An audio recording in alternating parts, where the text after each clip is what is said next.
What's up guys, welcome back. This is anime fiction. You'll be watching What If Naruto Became the 10 Tails in DC Part 1. Now let's begin.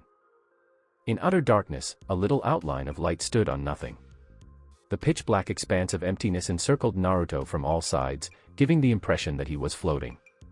He remained in the same posture, head slightly tilted backwards, mouth slightly open, dull look, and closed eyelids, unaware of the passage of time. However, Naruto's hair appeared to be formed of shining light that shone brightly in the black countryside, swinging slightly despite the lack of wind. Ugh! After an unknown amount of time, Naruto's shadow let out a muffled grunt, breaking the silence. Naruto's drooping stance eventually straightened as he scratched his head with both arms.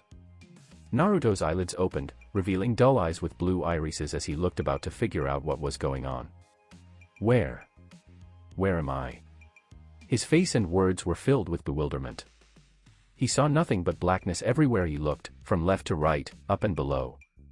Ugh! Another sigh from his lips as he stroked his head in an attempt to ease his headache.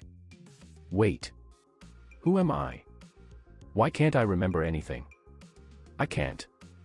You can't remember anything now, can you? Naruto remained silent as he turned his head to see where the sound was coming from. Who? Don't bother searching. I'm all around you. Trying to find me is not possible. There was a long stretch of stillness as neither party said anything. The stillness lasted until Naruto spoke. Okay, I'll take your word on that. I guess. He said, little perplexed. You're wondering why you're handling everything so quietly, aren't you? It shocks me that it's the first thing that comes to mind rather than queries like, where am I? Or who are you, if I may say so myself? He was little astonished. Yes, that is exactly what was going through his mind right now. And as he reflected about it, he realized how unusual his composure was. Are you God? Or perhaps a strong creature or anything similar? Oh. You understand the notion of God. Except for not knowing who you are or where you come from, everything appears to be in order. Naruto was taken off guard a bit. With each passing second, a variety of intricate thoughts raced through his head. What do you mean by? What am I? Aren't I a human? He asked. What makes you think you are? The voice responded. My physique is human-shaped. So that makes me, well, human, I guess. Confusion began to creep in as he proceeded, clearly unsure of himself. I mean, there are other human-like creatures in the cosmos. I recall hearing about demons who can take on human shape. There are also extraterrestrial shapeshifters, such as the Skrulls. Oh, and the Martians can modify their appearance to resemble anyone. So, technically, you're correct. There is a potential that I am not human. Naruto's phrases were more drawn out as he spoke. His eyes widened as he returned his gaze to the limitless darkness, devoid of shape and form. Wait. How? How do I know all of this? Where did I learn this knowledge? Why can't I remember anything? Oh, you finally reached the point, huh? $1 million question. I honestly worried how long it would take you to ask me that. Can you please just answer my doubts? Fair enough. I was the one who gave you all of the information you currently possess. You have been in this realm for almost a week, putting in time rules that you comprehend. Your brain is absorbing all of the facts about human existence that you have been given. Naruto listened to what he said and quietly asked. So you brought me here to teach me what I already know. But why? Simply because you did not know it before. A voice said. Naruto was taken aback. Why? Shouldn't I know? What occurred to me that prompted you to bring me here? He didn't comprehend. Has anything happened to his memories? Or was he transformed into an imbecile, his brain reduced to mush in a weird accident or something? Nothing happened to you because you never existed in the first place. Because you were only a fictitious character. I'm sorry, what? Your consciousness came into being around a week ago. Your current form lacks a physical body and is merely a little, independent component of energy from myself. You have spent the previous week absorbing what I consider to be common knowledge. The amusing image of a phantom in the darkness doing air quotes with his fingers on the final phrase couldn't help but spring into his head. But suddenly the significance intertwined with those words struck him. Are you saying I am you? Yes, you are. The energy available to us created a divided awareness. But your mind has been cleansed of all experience and instilled with common knowledge of the 10,000 worlds and beyond. This is why you know what you know but have no memories of anything else. So, wait a minute. I'm like your incarnation, or something. What do you mean by 10,000 realms? So you're claiming it does exist? Wait. I think I'm going to get a migraine. What precisely are you? Are you some random omnipotent being who goes around granting reincarnations to transmigrators? Not quite. To put it simply, in the 10 tails.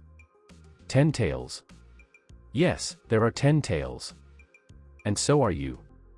You are not in a soul or spirit form, but rather energy, like a chakra beast.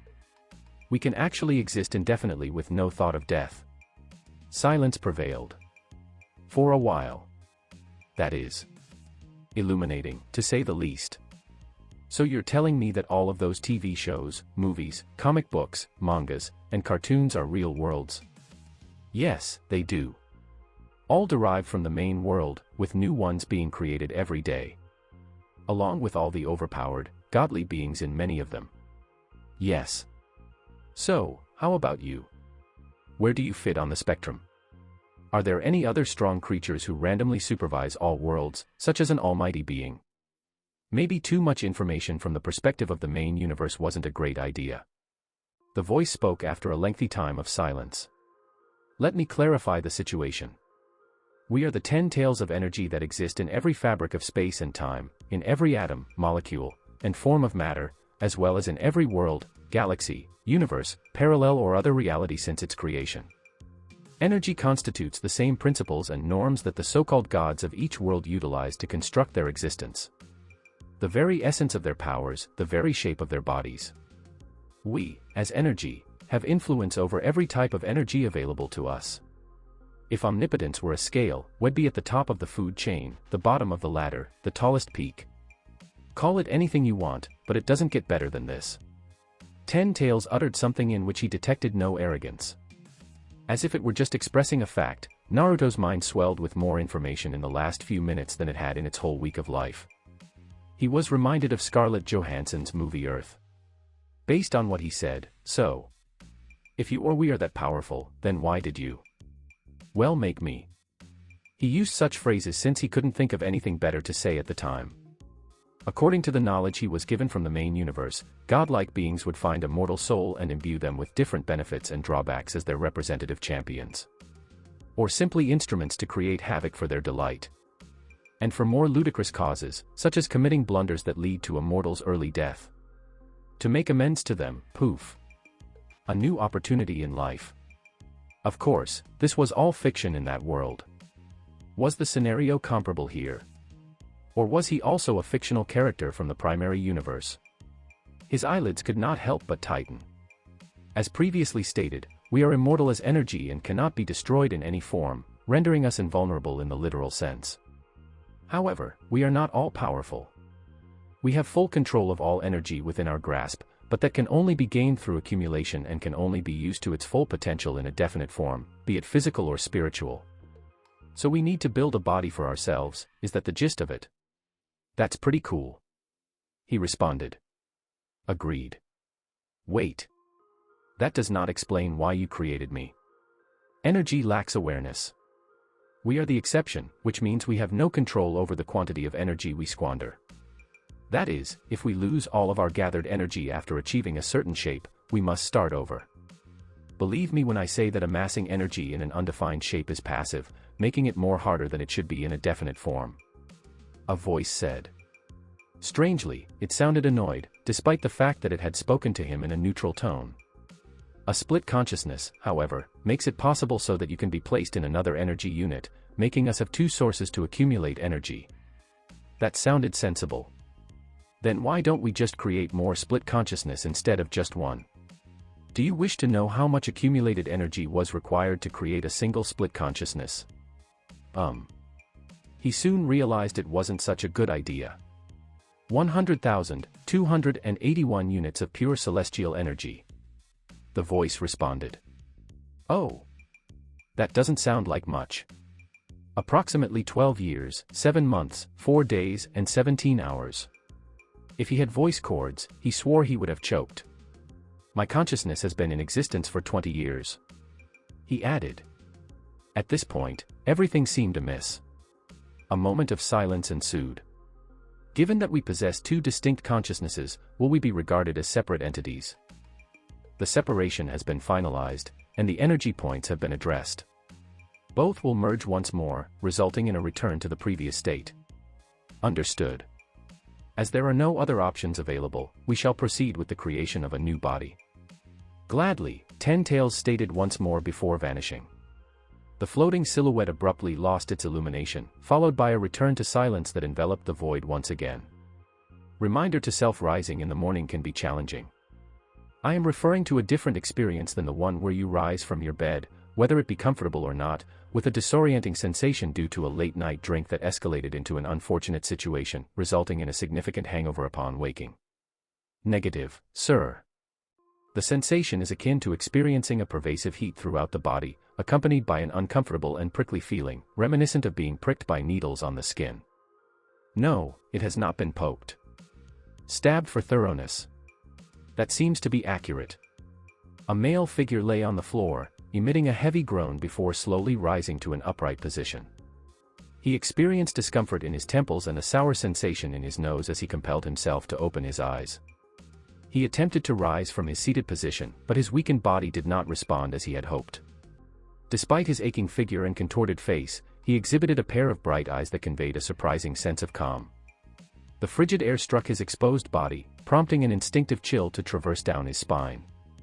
The persistent wind that swept by caused his body to tremble. Fortunately, the discomfort diminished over time and ultimately resolved entirely within a few minutes. That was quite disappointing. I hope to never endure such pain again. He ultimately assumed an upright position as he adjusted to his form. His eyes, now featuring striking purple irises, scanned his entire body. Indeed, that validates the information. I find myself in a vulnerable position, lying in a confined space. How impressive. He remarked with a hint of sarcasm while tightening his fists.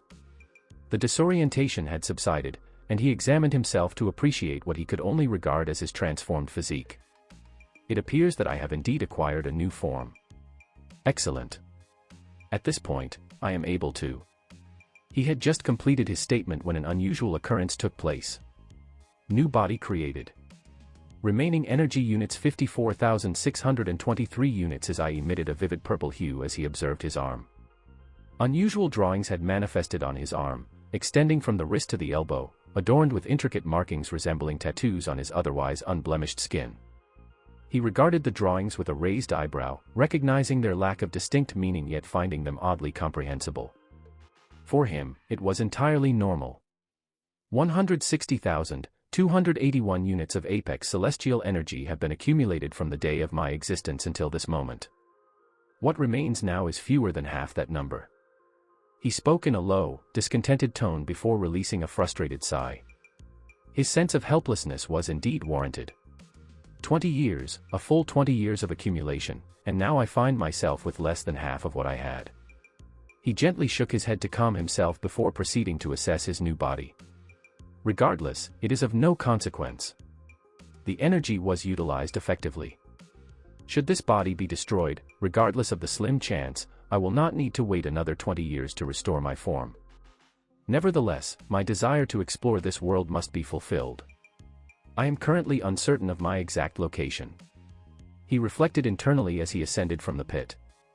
Before him lay expansive landscapes and a clear path stretching into the distance. He observed that he was positioned on asphalt, with a straight white line extending down the road into the distance. He recognized that he had come upon a straight section of the road, where there was now a pit approximately 6 meters deep and 4 meters wide. This presents a significant safety risk for individuals navigating this route. Should I take action regarding this matter? He contemplated with a pensive expression before it shifted to one of indifference. No. He paused to reflect before gazing into the distance, his expression turning serious. Based on the observation that there were no visible nearby cities, he concluded that the nearest human civilization was likely quite distant. Nonetheless, this was precisely as he had planned. The energy required to transition into a new universe was substantial. Had he chosen to manifest directly in a populated area, the resulting damage would be significant. He showed no concern for the property damage or the potential risk to those nearby when the incident occurred. However, he preferred to avoid drawing unnecessary attention to himself. Ultimately, this world differs significantly from the primary Earth universe from which all worlds, including DC, have diverged. The DC universe encompasses superpowers, alien life forms, dimension-conquering entities, and frequent extraterrestrial invasions occurring approximately every 5 years. At least one of them, indeed. He was uncertain about which universe he was currently in, whether it was the comics, movies, or one of the various series.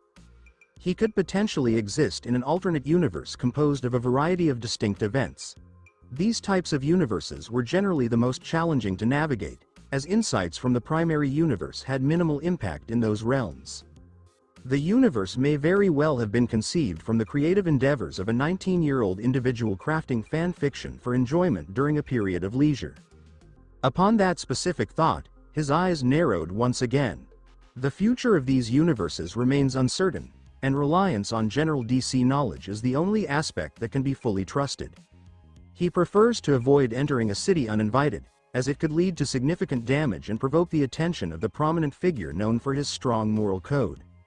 Subsequently, he faces inquiries from the Justice League regarding his intentions on this planet. He was not intimidated by them, however. That approach was likely to invite unnecessary complications and consume a considerable amount of time. He had ample time available. He possessed an abundance of time, yet he was determined not to squander it. Thus, opting to be situated away from civilization was a rational decision. However, the power surge that took place upon his arrival would certainly be recognized. He would not be surprised if an investigation was currently underway. While I did not specify the exact universe, I considered one that was not overly powerful during my calculations as I expended energy to arrive here. To reach the nearest city, I will need to either enhance my capabilities or wait for a passing vehicle to seek assistance. He remarked with consideration, resting his hand on his chin. Very well, it appears we are discussing superpowers. As though it were a matter of choice at all.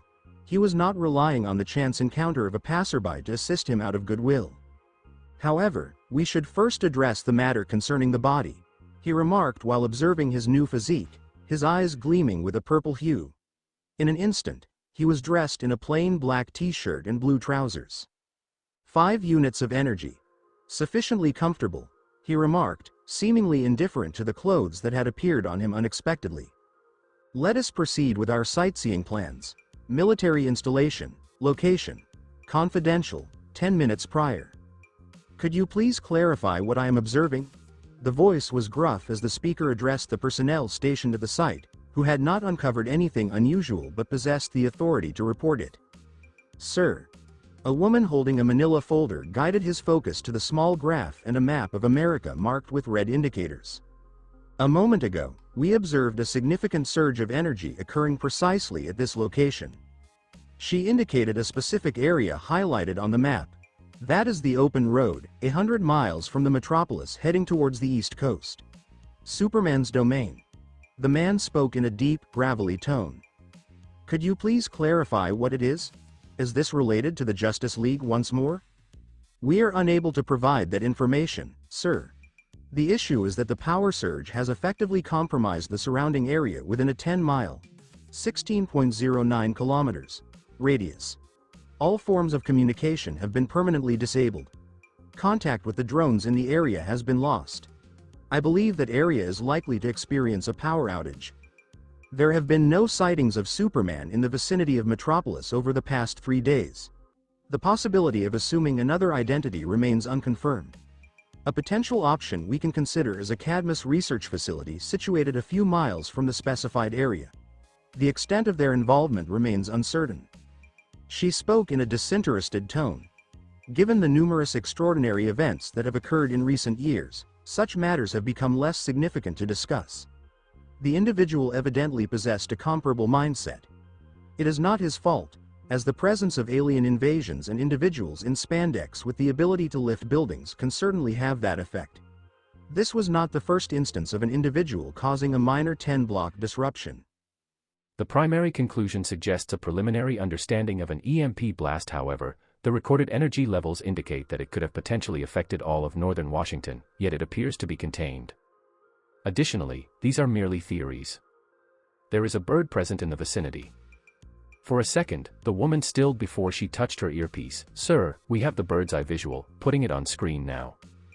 For a second, the screen blacked out before a part of the area came into view. The shot was taken from a drone, and it showed a massive hole rigged to the asphalt road, though it was grainy, but then the camera turned on night vision and showed its content. They saw the hole as plain as day.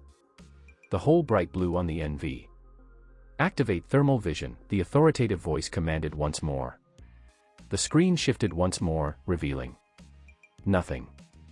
No notable changes from what was originally presented. Aside from the significant hole in the road, everything appeared to be in order. The individual exhaled quietly while massaging his temples. "If this is yet another instance of Cadmus experiments going awry, I will be extremely frustrated." He sighed before remaining silent. "Contacts arriving at the point of origin. Estimated time of arrival is 30 minutes. The woman stated. "Assemble a team to assess the situation and provide me with their findings. Additionally, reach out to Cadmus to inquire whether this was one of their own." The response was brief, and the feed was interrupted abruptly. "Certainly," she stated before proceeding to exit. The man couldn't help but look at her leaving figure. His eyes grew a little hot. Perhaps I should allocate some time to relax. As he sat in his office, he remained unaware that the entire magical realm on Earth was already in disarray. The intense energy that radiated across the East Coast may have ceased at a distance of 10 miles, yet the breach in the dimensional barrier, suggesting an intrusion in the fabric of space and time, has raised significant concerns within the magical community. The cause of the incident is under investigation. He was currently positioned atop a large building, observing what humans would describe as a magnificent city. "Greetings, Metropolis." The following day after the transition, he stood at the window's edge, surveying the city in all its splendor with keen eyes. The illuminated displays, advertising billboards, and luxury vehicles.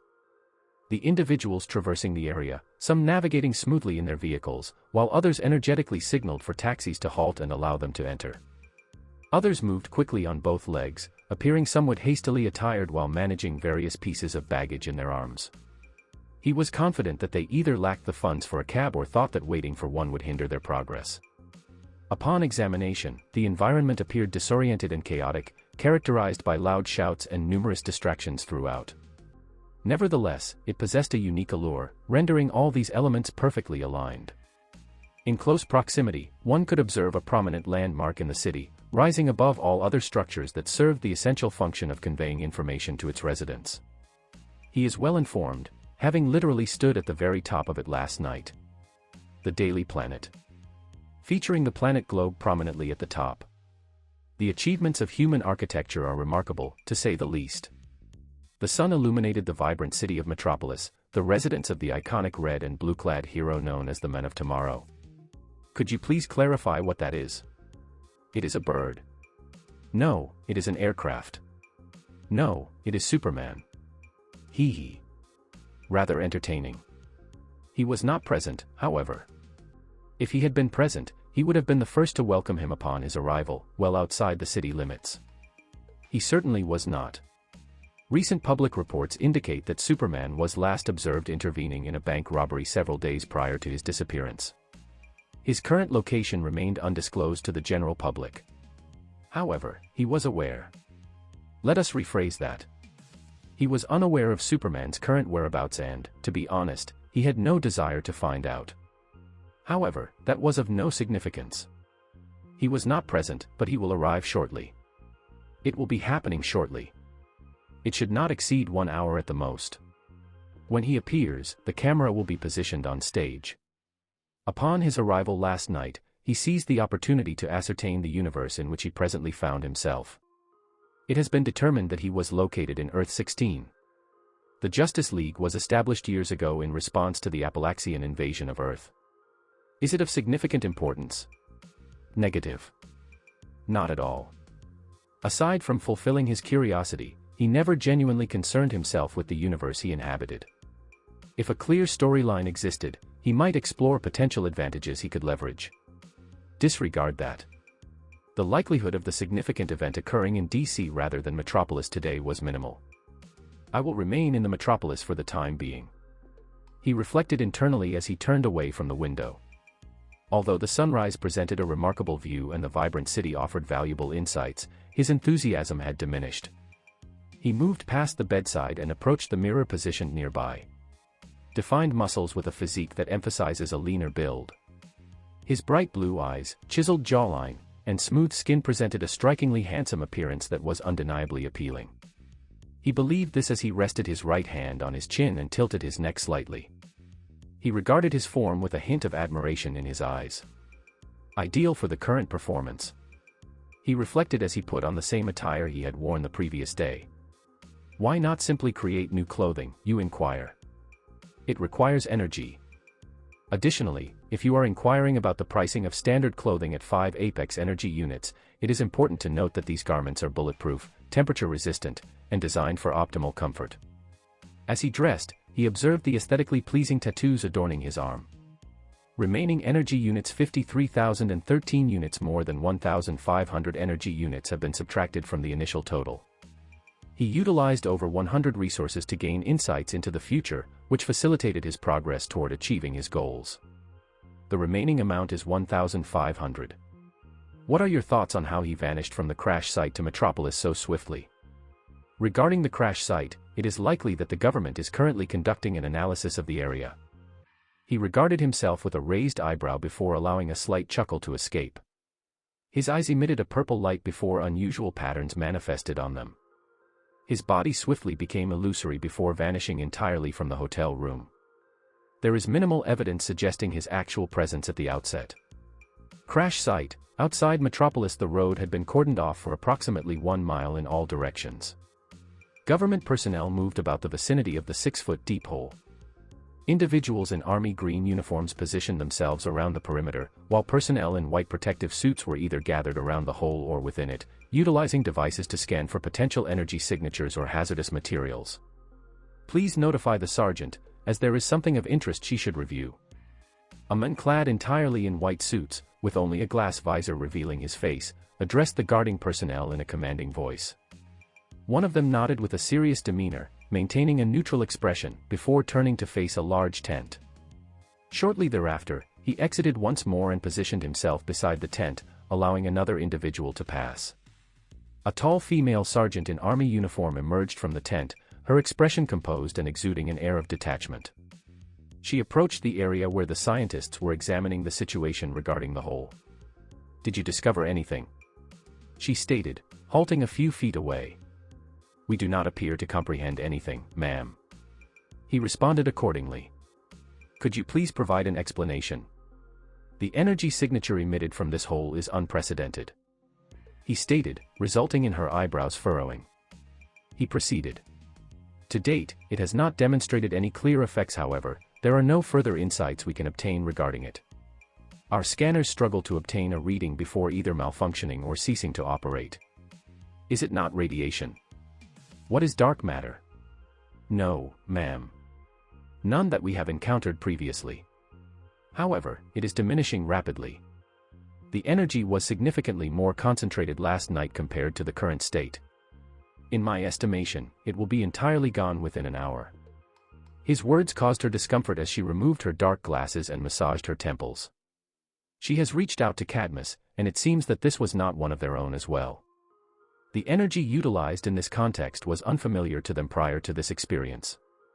If it is not radiation, then it was not a recognized weapon. It was not dark matter, therefore, it certainly was not a metahuman. They had no way of knowing whether this originated from another weapon smuggled by Intergang or if it was indicative of an alien energy signature. They had no leads regarding the matter. They were unaware of any potential side effects, which left her feeling somewhat mentally fatigued. With numerous thoughts occupying her mind, she shook her head and donned her glasses. "As we are unable to obtain anything here, please conclude the matter. Request that the road be fixed so that we can move on with our plans." she remarked as she turned back toward her tent. The next stage was to report their results to her boss, which appears to have been ineffective. Explosion. At that time, a loud shriek pierced the air, causing everyone to look up. The sergeant instantly twisted her head to gaze above. Human eyesight has major limitations when compared to other animals. Nonetheless, they saw what looked to be two little black dots in the sky, flying quickly through the air, similar to a comet. Their arrival caused a tremendous disruption, culminating in an unexpectedly powerful breeze that followed them. I find that quite amusing. The sound of unrestrained laughing rang in their ears. The sergeant's eyes widened as she noticed the dots moving quickly in the direction of Metropolis. She was unable to hold back a gasp. It is en route to Metropolis. Please send a message to General Sam Lane immediately. Contact headquarters and advise them of the present scenario in Metropolis. Please vacate the area and move quickly. Thank you. She ran towards the tent, calling out with clear haste. The makeshift camp was immediately evacuated as individuals moved in separate directions. Meanwhile, the two dots figures continued their approach to the bustling Metropolis, seemingly unaware of the attention they received from those below. Meanwhile, stay within the city. Thank you for your help. I appreciate your help, he remarked as he neared the shop's door. Behind him, a female cashier watched the leaving figure, her countenance changing slowly as her face flushed a deep shade of crimson. She had auburn hair and seemed to be in her late 20s. In an instant, her mind was flooded with ideas. As she watched his form go, her eyes became clearer, and a flash of terror crossed her face. She moved fast, reaching for her pocket. Hello. Excuse me, but I do not believe you said your name. He answered by saying his name is Naruto UZ. His mumbling came to an abrupt halt when a sound caught his attention. She was not alone in her experience, the guy also noticed it. Yes, every Metropolis citizen was aware of it as well. As he lifted his head to look outdoors, a smile spread across his face. Oh. It looks they've come. The woman heard him say those things, but before she could answer, his shape became unreal and disappeared from view.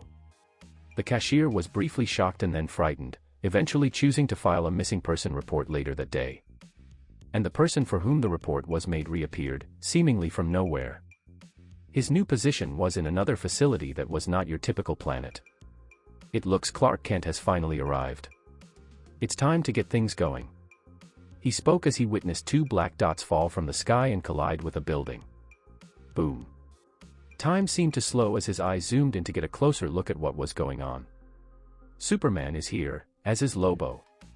A certain talent requires 1500 energy units to unlock. Guess what it is? Also, I'm still having difficulties coming up with a name for this. The side of the building was rammed against, causing a massive crash. Dust and rubble showered down everywhere, both inside and out, as large stones broke free from the building and crashed to the sidewalk. The nave bystanders, too stunned to react soon enough, were unfortunate victims who oh so heroically cushioned the rock's impact.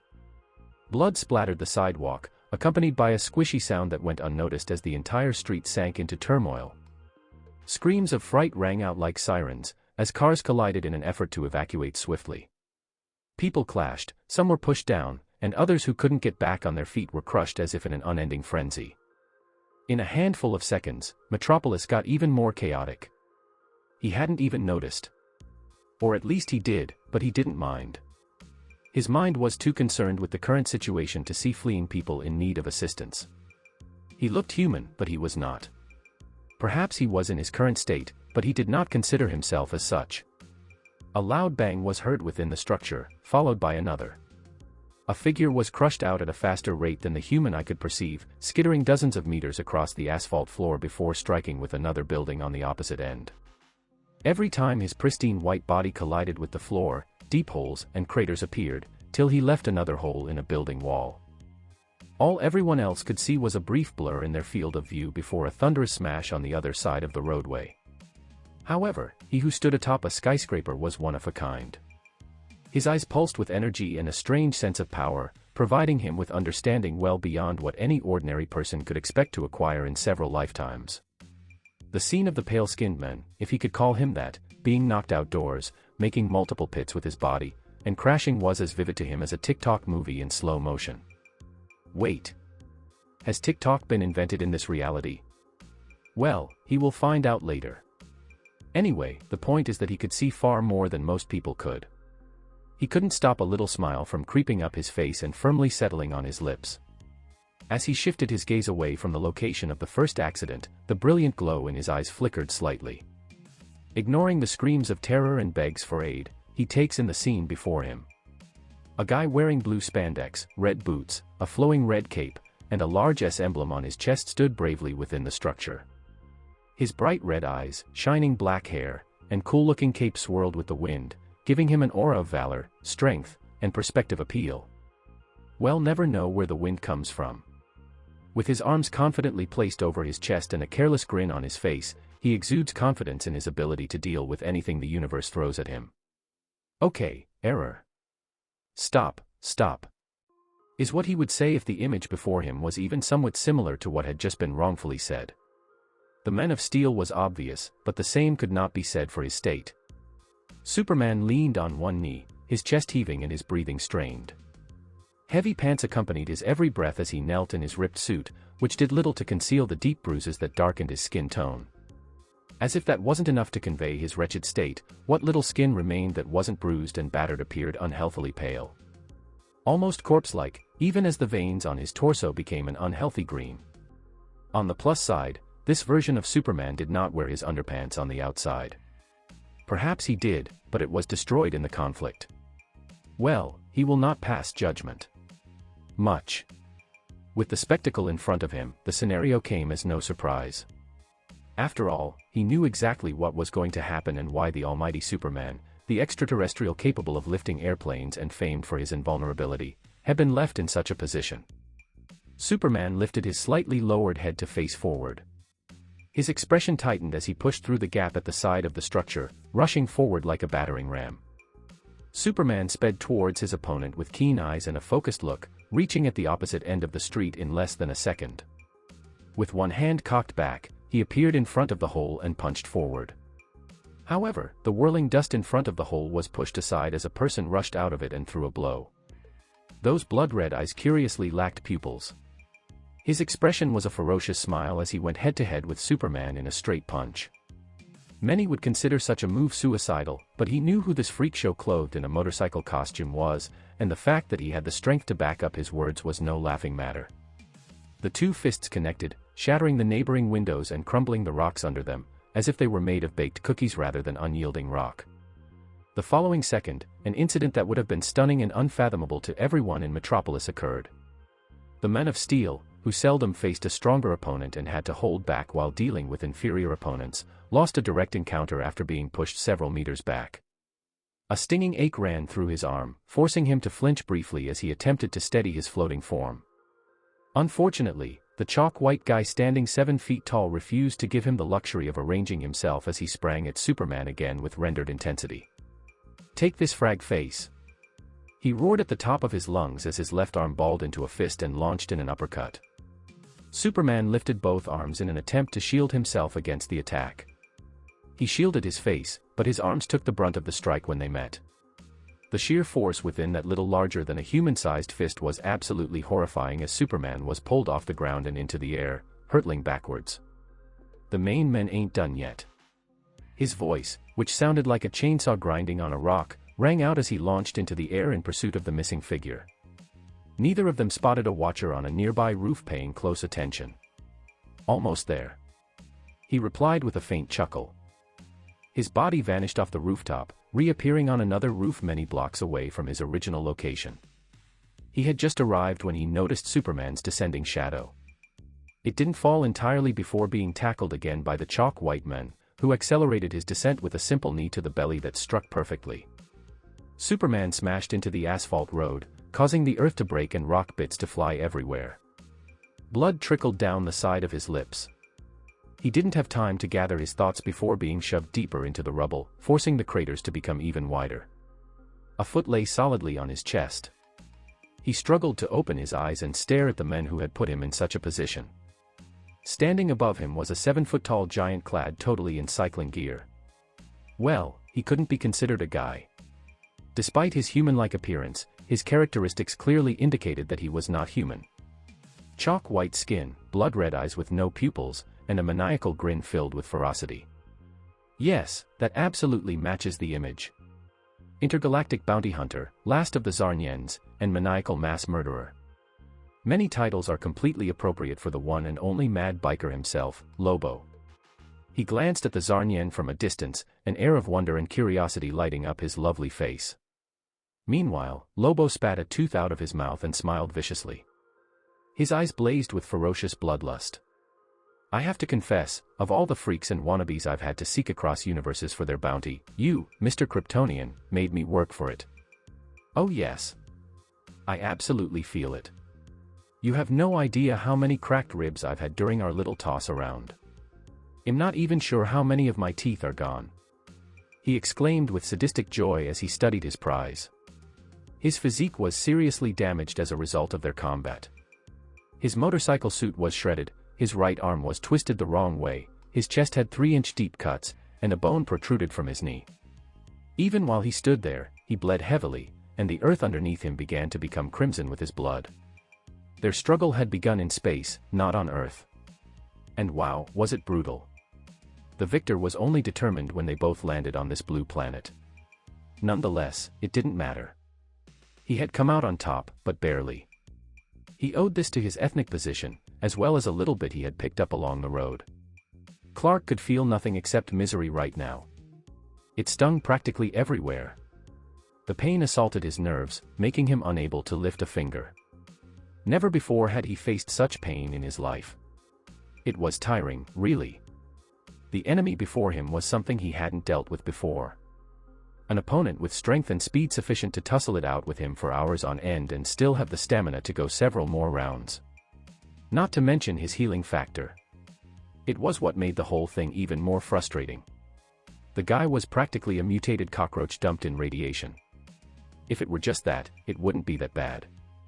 At least both of them could be considered evenly matched, with him having a significant advantage in strength and speed over the other party. In which, what kept the latter alive was his ability to come back from injuries as if it never happened. But sadly, that all changed when. This ain't feel right on so many levels. Lobo said as he raised his arm to show special knuckles made specifically from Superman's worst nightmare. Kryptonite. As he stated this, he brought the glowing rocks closer to Clark's face, further diminishing his already weak breath. It is surprising how a few rocks can render someone like you so ineffective. Indeed. I feel somewhat regretful.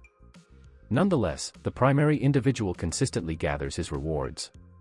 It has never changed before, and it certainly will not begin with you. Ultimately, maintaining a strong reputation is essential for fostering successful business relationships. As he stated this, he reached for his belt buckle, upon which an alien blaster was positioned. Notably, this blaster emitted a green glow. Lobo observed his surroundings with a satisfied smile. The devastation, the turmoil, the ruin that has transpired in this city. It provided him with a complex sense of satisfaction deep within his being. He was aware of it. As a member of the Zarnian race, his sensory capabilities surpassed those of typical humans. For this reason, he was able to perceive it with greater clarity. He could sense the gazes directed towards him. A multitude, likely numbering in the hundreds, of these small beings were observing him at this moment. He sensed their fear, their horror, and their concern. Concern specifically focused on the individual beneath his foot. Hee. Given their deep concern for him, what expressions will they display upon his passing? He contemplated with a sense of severity as he elevated the blaster. Farewell, young Kryptonian. I look forward to our next encounter. Amusing, isn't it? What do you think? His laughter ceased abruptly as a look of confusion crossed his face. The sound of applause drew his attention, emanating from the peculiar occurrence that had interrupted his laughter. He turned his head to observe what he could only characterize as a human fledgling approaching them on the road. His attire was unremarkable, and his hands exhibited an unusual clapping motion. He regarded himself with a subtle smile gracing his lips as he proceeded onward. Excellent work, Lobo. One could not have anticipated more from the eccentric biker and his dramatic displays. He experienced a moment of genuine happiness. The stage is impeccable, and the audience is captivated. A weakened Superman and a formidable Lobo are present in the scene. Numerous Metropolitans, some actively documenting the scene at this moment. It was an almost flawless setup. It was nearly perfect, as it featured only Superman rather than the entire Justice League. That would be the finishing touch. Clearly, that was an unrealistic expectation of Lobo. If not, he could have effectively utilized that Lex Luthor punchline from the death and return of Superman. Do you believe that dismantling the Justice League would instill fear in us? That occurs weekly. Nonetheless, it did not need to be flawless, as the current state was satisfactory. Attention, everyone. He reflected internally as he ceased clapping, placed his arm into his pocket, and retrieved 2 red and blue pills. Who are you, young one? Lobo inquired as he scrutinized him, genuinely questioning whether this young individual before him had lost his sanity. Before he could articulate any further thoughts, he observed a bluish aurora glow illuminating the boy's hands. The bluish energy swiftly permeated the 2 pills he held in his hand before vanishing. The pills emitted a radiant light previously, appearing unchanged from their original state. If this were an animated series, Lobo would likely have a prominent question mark displayed on his forehead at this moment. However, Naruto took the 2 pills infused with an unknown substance and nonchalantly placed both pills into his mouth, swallowing them in a single gulp. He emitted a subtle, contented sound as he closed his eyes, appearing to savor the flavor. Son, please, you need to leave this place immediately. Superman's voice emerged faintly from beneath Lobo's leg as he attempted to articulate his message. Lobo turned to face Naruto, his expression conveying a fierce intensity. Regardless of your affiliation, it is imperative that you pay attention. No one interferes. What on earth? I will eliminate you. He smiled with a calculated satisfaction as he aimed the energy gun at Naruto and pulled the trigger. A green beam infused with kryptonite energy surged toward him, clearly aimed at ending his life. At that moment, the young bird in front of Lobo suddenly opened its eyes. Bam! The beam has been successfully connected. Or perhaps it did not. Lobo, already smiling, widened his eyes as the beam passed through his body without effect, continuing onward before resulting in an explosion upon impact. Excellent. He spoke with a smile that suggested a sense of playfulness. It is now my opportunity. Energy surged through his attire as vibrant crimson light radiated from every part of his body in all directions. However, his figure vanished in an instant, only to re-emerge before Lobo moments later. A fist drawn back and propelled forward with impressive speed left Lobo momentarily stunned by the unexpected turn of events. The impact struck his chest with tremendous force, propelling Lobo away as if he were a rag doll, shattering 1, 2, 3, 4 walls, and continuing through the building to collide once more with another wall, repeating the sequence. Very well, Lobo, let us proceed with the dance. 1 minute prior to the crash. Lane. Perry called out in his typically loud voice from across the room. He donned black khaki trousers at his waist, complemented by a blue long-sleeved shirt and a green waistcoat jacket, finished with a slightly loosened tie. His dark eyes, possessing the keen clarity of a hawk, focused intently on a woman with black hair seated at a desk in close proximity to his office. Lois Lane, having become accustomed to his loud voice over time, maintained her focus on her computer without flinching. In fact, nearly everyone on the planet had long adapted to it. What is it that you need, Perry? She responded with a question, simultaneously seeking clarification. Could you please provide the cover story on Luthor's gala for my front page? I requested that from you yesterday. Our readers are unlikely to engage with the blank side of the paper, as you may understand. Preparing a report requires a significant investment of time. It is important for you to be aware of this, Perry. I will have it ready shortly. Lois remarked while she efficiently typed on her keyboard. Lex Luthor conducted a fundraiser the previous night under the guise of charity once more. Due to Clark's absence, she was designated to handle the task. It is more accurate to state that she was providing support for him. The efforts I undertake for you, Clark, Lois reflected internally, her tone carrying a hint of discontent. It is quite concerning that she missed an interview with the former senator for this matter. If Superman were present, she likely wouldn't be facing this dilemma, as the city would undoubtedly favor an interview with the men of Metropolis on the front page over a charity donation event. Regarding another individual who is both courageous and bald, Lex Luthor's ambitious efforts to enhance his reputation ahead of the upcoming presidential elections are noteworthy. However, she found herself indifferent to the situation at this moment. The potential undisclosed information he possessed regarding the senator who recently withdrew from the presidential elections voluntarily appeared to be a significantly more compelling subject to explore. Regarding her perspective on Lex's candidacy for president. Isn't the world challenging enough as it stands? That is satisfactory, he stated, his gaze shifting from side to side before narrowing slightly. Could someone please explain why Kent is currently absent? He mentioned that he has obtained information regarding an intergang weapons trade. It has the potential to be an intriguing narrative, or so he indicated to me. Before Lois had the opportunity to speak, another individual provided a response. A distinguished individual identified as Cat Grant. Could you please clarify why I was not informed about this? Perry inquired. There is a 95% likelihood that he did, and it is possible that you simply overlooked it. Lois remarked with a smile that deepened the furrows in Perry's brow. Disregarding directives from your superior can result in termination of employment. You are aware of that, correct, Mississippi Lane? Oh. Terminate the employment of your most skilled investigative reporter. I find it hard to believe you would engage in such behavior, Perry. Lois displayed a confident smile as she lifted her gaze from her laptop. The reason you... Perry was unable to complete his statement. Exciting development. The auditory perception of what appeared to be an explosion startled all present. Excuse me. What is that? Curiosity filled the room as individuals gazed out the window, seeking the source of the sound. Lois, in particular, rose from her desk to investigate the situation at hand. Jimmy, could you please provide an update? She inquired while turning her head to observe a male of average height, with orange hair, dressed in a sweater vest. I am uncertain, but it appears to be originating from downtown. Jimmy Olsen, the photographer for the Daily Planet, had just completed his statement when another explosion resonated like a thunderclap. Is it possible that we are facing another villainous attack? There are notable developments occurring downtown. However, what is it? I am uncertain, Jimmy, but we will discover the answer. Hold on. Are we?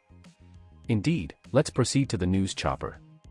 Lois asserted as she guided Jimmy by the arm, leading him toward the roof. Hey, wait. You cannot be serious. The chief has not even assigned us yet. Jimmy shouted in terror as he struggled to resist Lois' hold.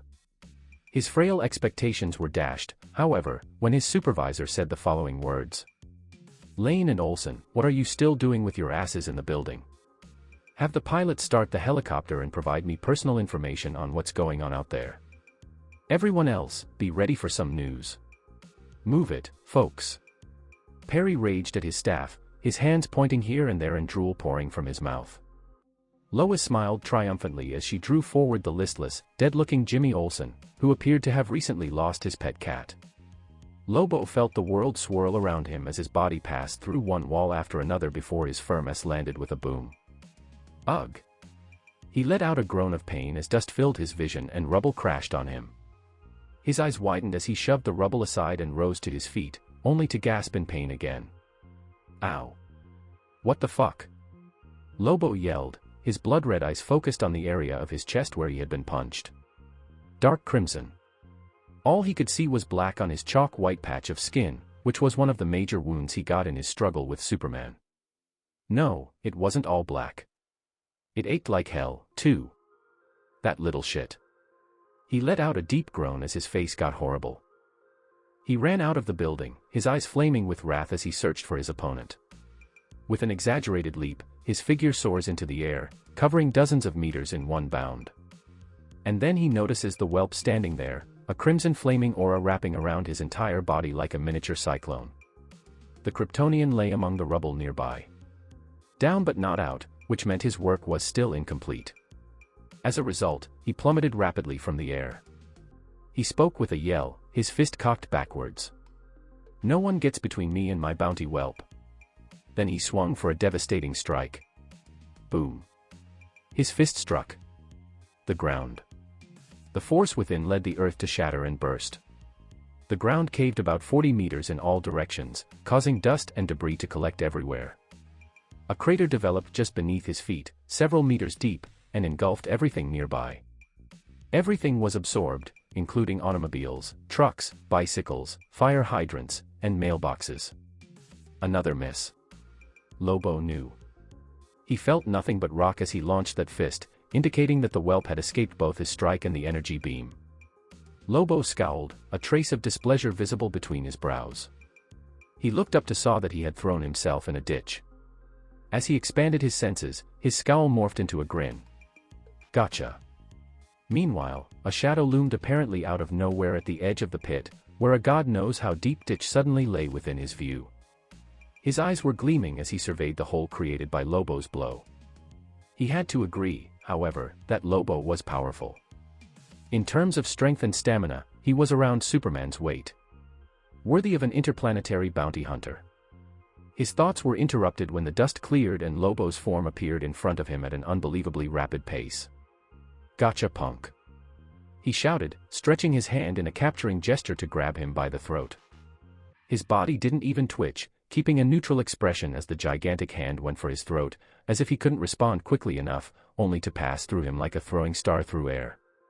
Lobo's eyes widened in disbelief, apparently surprised by yet another failed onslaught on his opponent. The latter, however, denied him the benefit of arranging his ideas. Lobo had already missed, but he will not do so again. Especially at this close range. Ominous black energy covered his hands as he hit Lobo again with pure might. Nevertheless, Lobo was not a vegetarian.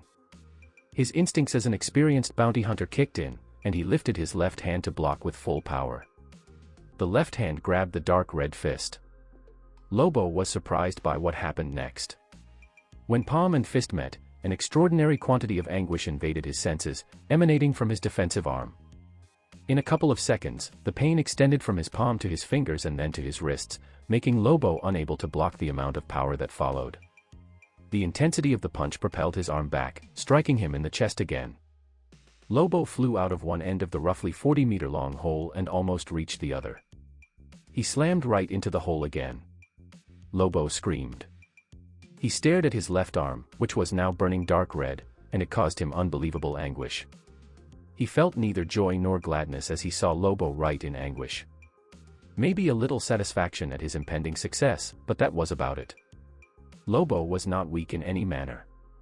This made it evident how he was able to stand up against Superman.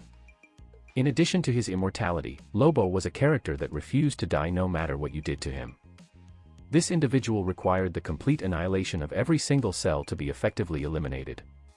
If not, his body would simply regenerate from the beginning. While complete regeneration may require time, the reality of his rebirth remains unchanged. In addition to the prohibition on his soul from accessing the afterlife and the resilience of his healing factor against anti-life forces, he was effectively impervious to death. Lobo was, in many respects, a top-tier predator with minimal competition. Opponents that could be counted on two hands, with even fewer capable of viewing him as prey. However, his fortune diminished upon encountering an individual equipped with a complete array of restraints designed for formidable heavy hitters such as Lobo. In reference to significant contributors, he directed his gaze towards the ditch, furrowing his brow in contemplation. Superman was in proximity when Lobo formed the crater. All entities within a 40-meter radius had been drawn into it, including Superman. This implies that Superman was present, concealed beneath the debris. However, it should not pose an issue, correct? The individual in question is of Kryptonian origin. Despite being severely beaten by Lobo, the absence of kryptonite made it nearly impossible for him to succumb to being buried alive under rubble. The manner of death was excessively humiliating for the Men of Steel. Is he doing well? It seems acceptable. There is no cause for concern regarding him. He reflected, providing himself with reassurance before refocusing on the Zarnian situation. The interest in his eyes suggested that he found Lobo's situation rather compelling. Lobo had not experienced this sensation previously. It was unlike anything he had encountered before. He had certainly encountered pain previously, such as his body being penetrated by sharp objects or impacted by energy beams. Even when his bones were shattered or contorted, as they were during his encounter with the blue Kryptonian earlier. That was the discomfort he recognized. Pain he could dismiss with merely a wince or a groan, allowing him to re-engage in the battle with a light-hearted laugh on the side. This instance is different. Absolutely not. This was a challenging experience. Intense discomfort. It felt as though the interior of his arm was in turmoil, undergoing a process of disintegration and unraveling. Lobo was not an Englishman who possessed a strong command of vocabulary from the dictionary. He would struggle to find the appropriate words to articulate his sensation. Nonetheless, that was of no consequence. The significant aspect was that his hand had turned a dark red and was deteriorating. Indeed, deteriorating. That accurately describes the situation. Lobo observed with increasing dread as the dark red energy enveloped his hand and, most concerning, began to spread further. The distress and shock of witnessing his hand disintegrating into ash triggered a profound response within him. Given the condition of his arm, Lobo refrained from wasting any time. He retrieved a polished black hook from his belt buckle using the previously injured arm, which now appeared nearly restored, and made a swift slash towards his hand. The unsettling image of Lobo amputating his arm came into view. He observed with keen interest and curiosity in his eyes. The severed arm appeared to have lost something significant, as the dark red hue that was initially progressing at a consistent rate suddenly accelerated, reminiscent of a burst of energy akin to consuming a can of Red Bull. Within 2 seconds, Lobo's severed arm was obliterated, disintegrating into ash. The scene continued as Lobo drove the sharp hook into his chest. He emitted a sound of discomfort as he employed the hook to remove substantial portions of his flesh, which was now stained with an expanding dark red hue. Upon observing this scene, he acknowledged it with a nod inwardly. The impact of the new capability is quite satisfactory. Nevertheless, it is rather challenging to manage. He furrowed his brow in contemplation. Lobo observed the absence of his arm and the significant void in his chest, a sense of apprehension lingering within him. If he had not been sufficiently decisive, he could have faced consequences beyond merely losing an arm. His eyebrows furrowed as he regarded the individual before him, his tone serious as he addressed them. "What exactly are you?" At this moment, I find myself uncertain about how to define my current role. However, given that we are on Earth, you may regard me as human." He responded with a smile, whereas Lobo displayed a frown. "Are you human?" He regarded him with an expression that conveyed, "Do you consider me naive?" "No, you are not human. If you consider yourself human, then the universe would undoubtedly be in a dire state by now." Lobo gradually rose from his seated position. He retrieved a cigar from his jacket using the sole arm at his disposal. "I have observed the human species and, in comparison to other races, they appear to have limited advantages." "Is that the case?" "Indeed. They exhibit fragility, lack firmness, and have a notably short lifespan." "And you?" "You." Lobo rose from the floor. He had ignited his cigarette, which now rested between his teeth. "What is your identity?" "Approximately 20 or 25. Your age does not meet the threshold to be considered a whelp on most planets. It appears that you are not human. I would prefer to think that you might be Kryptonian or something entirely different. However, Kryptonians are also unable to perform the action you just demonstrated." The 7-foot-tall individual stated, his gaze fixed intently on his opponent. A silence persisted for 10 seconds before the latter responded with laughter. "Ha ha. Your concerns should not revolve around my identity or lack thereof." His smile evolved into a broad grin. "Additionally, what is your rationale for requesting more time to allow your injuries to heal?" He highlighted a straightforward fact. Lobo's expression fell. His healing factor demonstrated significant strength. He was confident in his ability to regenerate, even with just a single drop of blood remaining. However, despite his advanced healing capabilities, the absence of flesh on his chest and the process of regrowing limbs required time. At this moment, he was certain that the young individual in his line of sight would not provide him with the time he sought. While he may not be subject to death, he can undoubtedly be confined. Enduring an eternity in a cell represents a fate more dire than Lobo's absence of death. No, it was a fate more undesirable than a life devoid of alcohol and tobacco. A scowl appeared on his face as Lobo assumed a more dignified demeanor. He contemplated various strategies to overcome this entity, whatever it may be. He was unable to harm someone he could not strike, and this individual did not possess any vulnerabilities to green rocks like the Kryptonian. Nonetheless, it was inconsequential. He was Lobo, the intergalactic mercenary available for hire. A man who exhibited no fear of death and had no loved ones to whom he felt a connection. Very well, let's proceed. Are you seeking an opportunity with the key individual? Let us proceed to remove everything. Lobo style. A calculated grin was affixed to his face. Observing Lobo, Naruto's face remained devoid of expression, yet his mind was abuzz with thoughts. For him, overcoming Lobo was not a concern.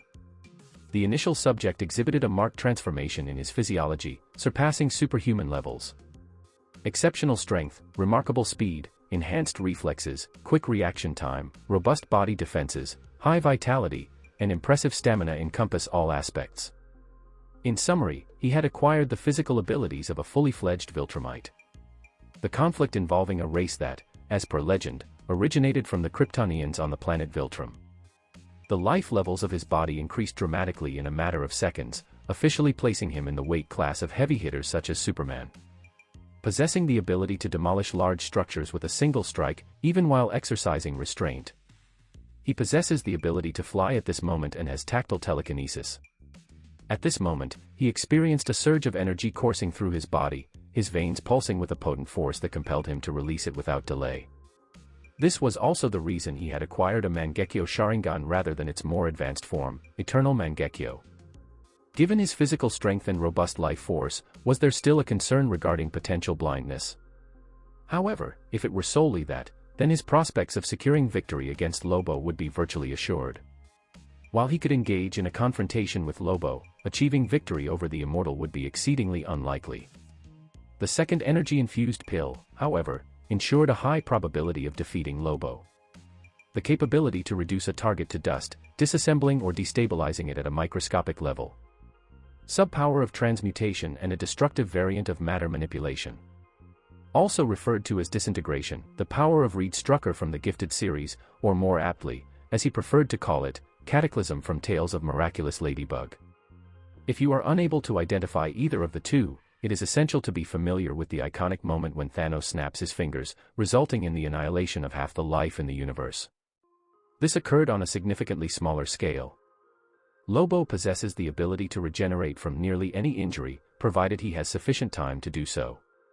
His remarkable stamina ensured he possessed sufficient energy to prolong the duration of a fight to accomplish his objective.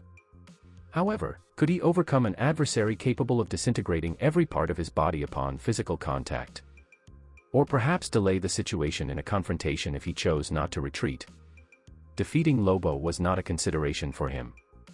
However, eliminating him. Currently, there exists a challenge, as Lobo is not capable of truly dying. Regardless of the disintegration of his body, Lobo would undoubtedly discover a means to make his return. He was prohibited from entering the afterlife altogether. A news helicopter emerged in the distance, approaching them before maintaining a safe distance. In the skies. Holy cow hole, did Superman fight someone down there? The whole block is a mess. Jimmy Olsen, a small, slim, nerdy-looking man, gasped in amazement as he glanced at the wrecked streets. The encounter between Superman and Lobo was brief. Well, the conflict when they arrived in Metropolis was short. The true fight began someplace in space, and only God knows how long it lasted. Still, in the less than a minute-long conflict in Metropolis, an entire block was destroyed, injuries were rapidly increasing, and, according to the popular videos he had checked online, there was now a large crater on Maplewood Street. More crucially, Superman was depicted being defeated by a hitherto unknown villain. This was mostly taken through unsteady camera lenses of those who were inexplicably bold enough to stand and film videos when they should have been fleeing for their lives. So credibility was not taken at face value. The idea of someone being able to beat up the Men of Steel sent chills down his spine. And now he was in a helicopter, flying straight into the thick of the action with his very squishy self. At moments like this, our young Jimmy Olsen wonders if enrolling in Metropolis photography program was a wise decision. The answer to that query was unclear, but Jimmy was 124.44444 certain he hadn't signed up for it. Strangely enough, since Lane emerged at the planet and Superman in Metropolis, situations like this have been his new normal. It can't be. Jimmy turned to face Lois Lane, who had just exclaimed in shock. Jimmy dropped his head to see what was there, and he froze as he saw a live stream of a damaged Superman, who appeared to be ready to meet his demise. The video was choppy, and the heavy pants in the audio indicated that the guy filming this live was most likely a layperson with a death wish or a sucker for putting himself in risk. Seriously, who would risk their life for a video feed? Still, one had to concede that the danger was precisely equivalent to the return, since the video, which was just a minute long, was gaining traction at a quick speed. The numbers were already in the hundreds of thousands, with no indications of stopping. Unfortunately, the stream was cut short when a loud crash drew their attention, followed by the phone rolling and dropping to the floor, revealing a hand poking out of a fallen stone ledge. It appears that the owner of the phone was crushed by a falling, large item. Lois shut off the video with a gloomy frown. Her mind raced as she recalled the brief moment she saw Superman. His appearance did not seem nice. What the hell is happening over there? Jimmy Olsen's shocked expression drew Lois' attention. They watched as the helicopter approached the sound of the big boom. Less than 30 seconds later, a massive crater formed in their vision, with two men among the wreckage. The helicopter gently hovered over the crash location as they both prepared to fulfill their duty. "Okay, Lois, we are live in 3, 2, 1, go." Jimmy Olsen stated as he directed his camera at Lois, who was now holding a microphone and wearing a headphone over her head. Lois' face, which had been slightly apprehensive at first, quickly became serene and dignified, revealing the appearance of an ace reporter who was well versed in her area. "This is Lois Lane from the Daily Planet, reporting to you live from a helicopter in the sky over downtown Metropolis, where a superpowered accident between two distinct parties is wreaking damage. Right now in our view, guys, is what I can only presume to be a standoff between a superpowered individual and another monster that I can reasonably assume is not human in the first place." Olsen directed the camera downward to view the site of a 40-meter-long hole carved in what used to be Maplewood Street in downtown Metropolis. A person stood at the edge of the crater, surrounded by swirling dark red energy that, unexpectedly, did nothing to his facial characteristics when photographed. The face appeared youthful, like that of a man in his early 20s, with curling yellow hair and sparkling purple eyes. The camera zoomed in to get a better look at the facial characteristics, and what Olsen saw led him to lapse into a mild fog. "Hey, who is this guy? Whoever he is, he's goddamn attractive." Olsen murmured quietly, his tone somewhat bitter, as he zoomed the camera. Lois, who couldn't see that far down, did not share Jimmy's concerns. Her eyes scanned left and right, looking for the familiar figure who wasn't present at the time. "But, I thought. Where is he?" She pondered inwardly as she focused her attention back on the two people down below, who appeared to be conversing. "Isn't Superman here?" Olsen reflected as he jerked out of his stupor and moved the camera to face the opposite direction, where a 7-foot-tall guy with long, shaggy black hair, eyes as red as blood, and skin whiter as a recently purchased white t-shirt stood from the floor.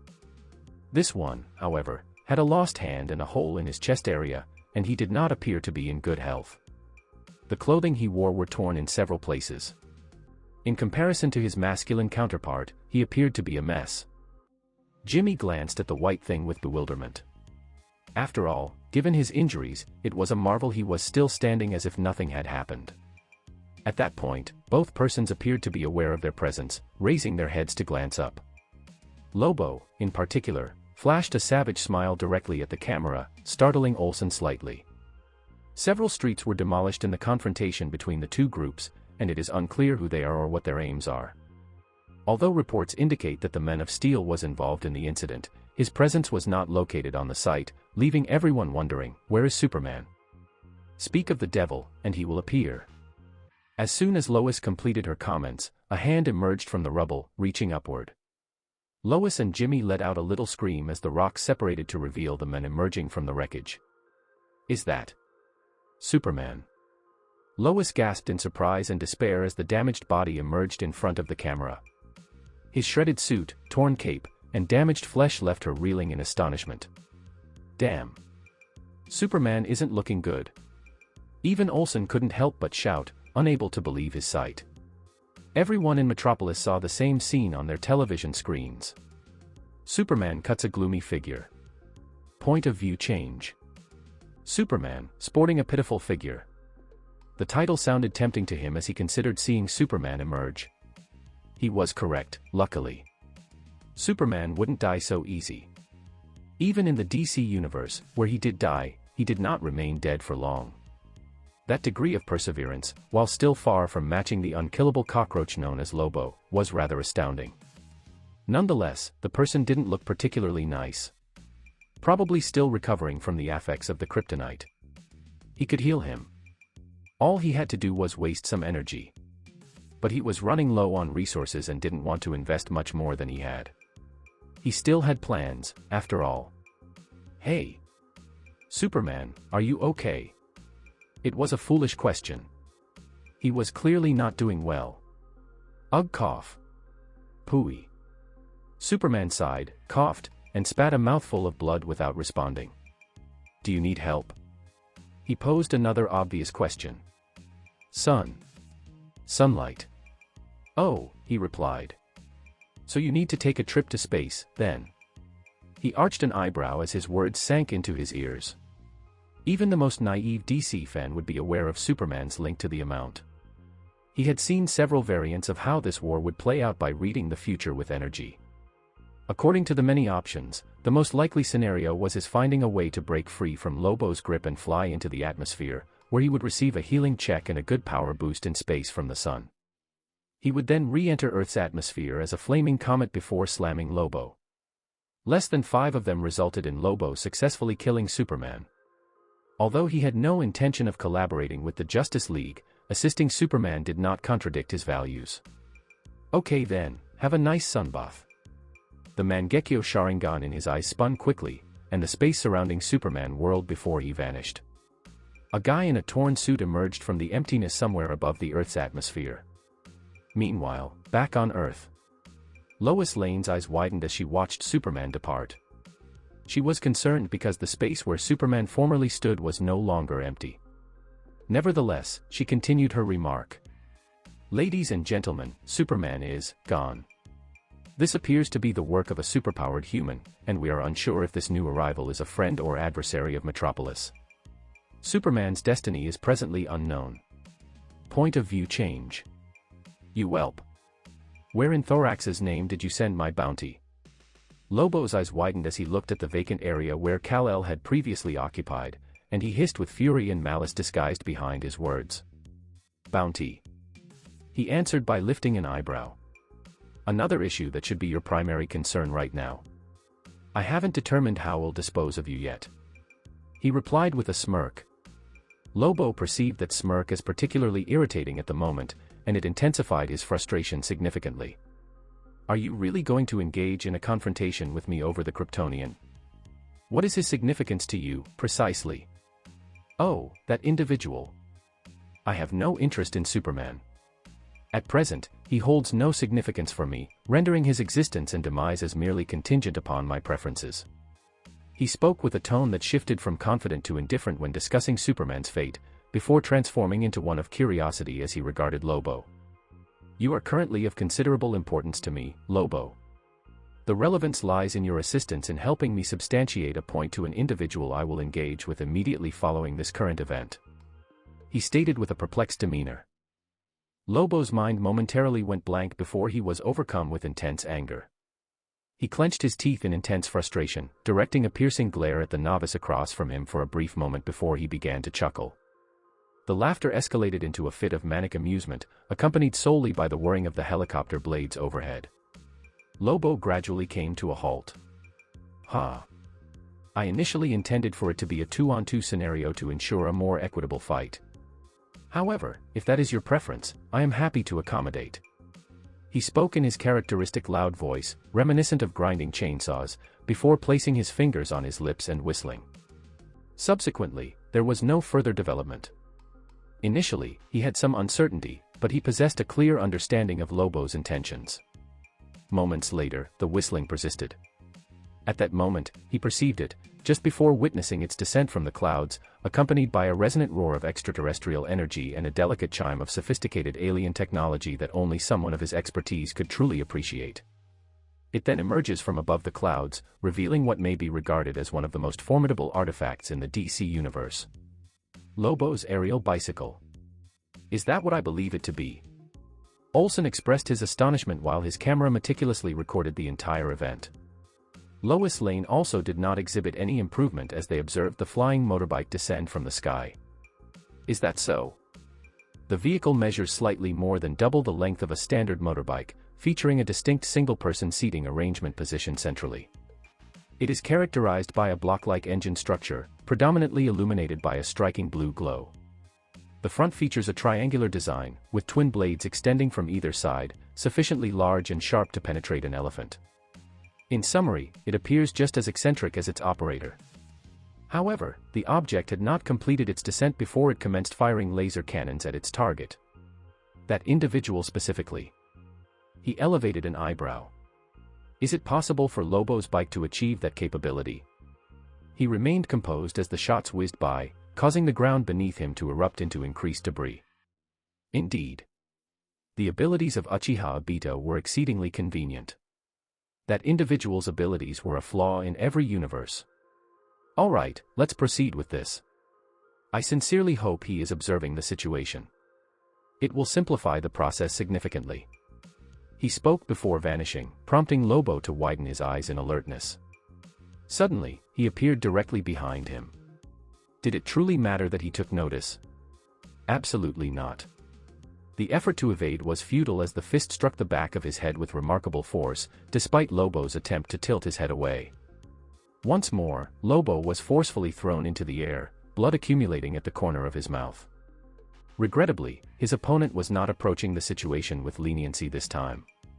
Would you like to learn about the advantages of Kamui? You can effectively engage your opponent at remarkable speeds, often before they have the opportunity to respond adequately. He positioned himself directly next to Lobo, who remained airborne, delivering a power-infused punch that sent him crashing back to the ground. Lobo collided with the asphalt, causing his body to rebound upwards involuntarily. He emitted a groan as discomfort overwhelmed his body. Nonetheless, he faced another assault as his opponent emerged from his blind spot, executing a precisely timed kick to the back that lifted him off the ground. The same scene unfolded repeatedly around a city block in Metropolis, where a flashing figure manifested in various locations, accompanied by a significant boom with each emergence. Lois Lane and Jimmy Olsen observed from the helicopter, utterly astonished. Despite the inability to observe the events unfolding due to the rapid pace, it was clear to them how imbalanced the circumstances were. The outcome was a fusion of high-speed movement made possible by teleportation and the significantly enhanced reaction capabilities of a Viltrumite, amplified multiple times by the insight provided by a Mangekyo Sharingan. At this stage of his reaction ability, while defeating Lobo, he contemplated whether his reactions had progressed to the point of perceiving events in flash time. Lobo was unable to respond as he was overwhelmed by the onslaught. Each attack linked fluidly to the next, resulting in his descent from one building to another. Even his uncoordinated strikes were either dodged or missed entirely, resulting in yet another impact to contribute to his suffering. After 30 seconds had elapsed, Lobo's body was in disarray. It resembled a scene from the Flash series where Savitar dominated Barry, preventing him from making contact with the ground. A final strike impacted Lobo's torso, propelling him through another structure with tremendous force, as he barreled through it and collided directly with the asphalt. Lobo expelled blood from his mouth. Nearly every bone in his body had been shattered, rendering him capable only of emitting pained grunts. This occurred without considering that his opponent did not utilize any of the red energy in his attacks. No, sir. The experience was entirely overwhelming. A male figure materialized as the space around him distorted.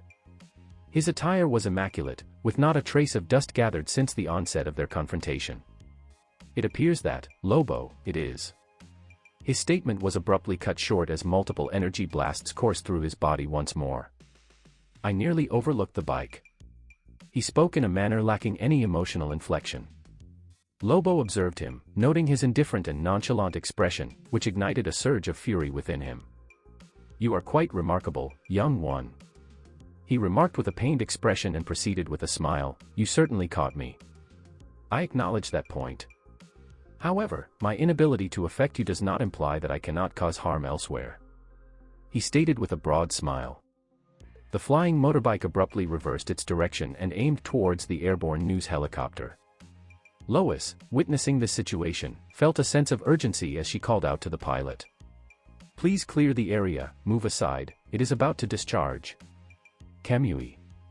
A sound emerged from his lips as his eyes swirled, followed by the striking motorcycle vanishing into the Kamui space, but not before it successfully discharged 2 pulses of energy from its cannons. The pilot, possessing extensive experience in life-threatening situations, promptly advanced with determination. The helicopter maneuvered to avoid the obstruction. However, the beams impacted the rear rotor, resulting in a loss of control and causing the aircraft to spin uncontrollably. As he deliberated on whether to halt the helicopter, it is worth noting that this consideration would have persisted until the aircraft ultimately met with disaster. A red and blue blur swiftly navigated through the clouds, accelerating towards the helicopter to avert a potential crash for its occupants. It appears that Superman has returned. He redirected his attention and glanced back at Lobo, who was now too injured to move. What happened to my bike? Lobo emitted a frustrated roar as he searched extensively for his cherished motorcycle, but unfortunately, it was nowhere to be located. Once again, Lobo, this is yet another matter that should be among your least concerns at this time. He wore a smile, accompanied by an unusual brightness in his eyes that Lobo had not encountered previously. To be candid, it somewhat unsettled him, particularly given the ominous tone of his words. Before he could deliver a clever remark that would characterize him as a typical Lobo, he proceeded with his statement. Despite being compromised in nearly every conceivable manner, the healing factor inherent to your race ensures that you remain resilient against fatal outcomes such as blood loss or organ rupture. I am truly amazed that this is regarded as merely a minor injury for you, more so than I have been throughout my time on this planet. It is technically only a day, but nonetheless. Lobo experienced a slight shudder. The gaze had intensified significantly, taking on a nearly predatory quality. His thoughts ceased as he was grasped by the neck, his body lifted to align his face with that of the individual before him. It prompts me to reflect. His words faded as the hold around Lobo's neck tightened, before he spoke in a sinister tone. What amount of energy would be obtained if I were to remove that healing factor? Naruto's eyes exhibited a fierce intensity at this point, demonstrating his authentic interest in the sole matter that could truly engage him. Acquiring energy. Lobo was taken aback by his words, yet his eyes widened before he could respond as he sensed something. An unfortunate situation. A surge of blue aura emanated from his body, cascading towards his neck before dissipating into the grasp of his captor. Naruto's eyes widened, reflecting authentic enthusiasm. Energy increased by 50. Energy increased by 80. Energy increased by 135. Lobo's eyes widened as the situation unfolded, surpassing his understanding, yet the panic coursing through him was an instinctive response. As the blue aura emanated from his body and enveloped the individual across from him, his facial expressions shifted continuously, reflecting the significant transformations occurring within him. He perceived it distinctly, as the discomfort that typically accompanied his body being in this condition diminished progressively while the pain intensified. In under 5 seconds, Lobo found himself enduring an intensity of pain he had never imagined, as anguished howls emanated from his vocal cords, escaping through his mouth. He attempted to lift his arms in a bid to remove the grip encircling his neck, but his bones were entirely fractured, rendering his efforts futile. Then his voice fell silent as the energy to scream dissipated from his throat. He was no longer able to sense the warmth, and whatever remained was gradually fading. It was evident that his healing factor was deteriorating. Change in perspective.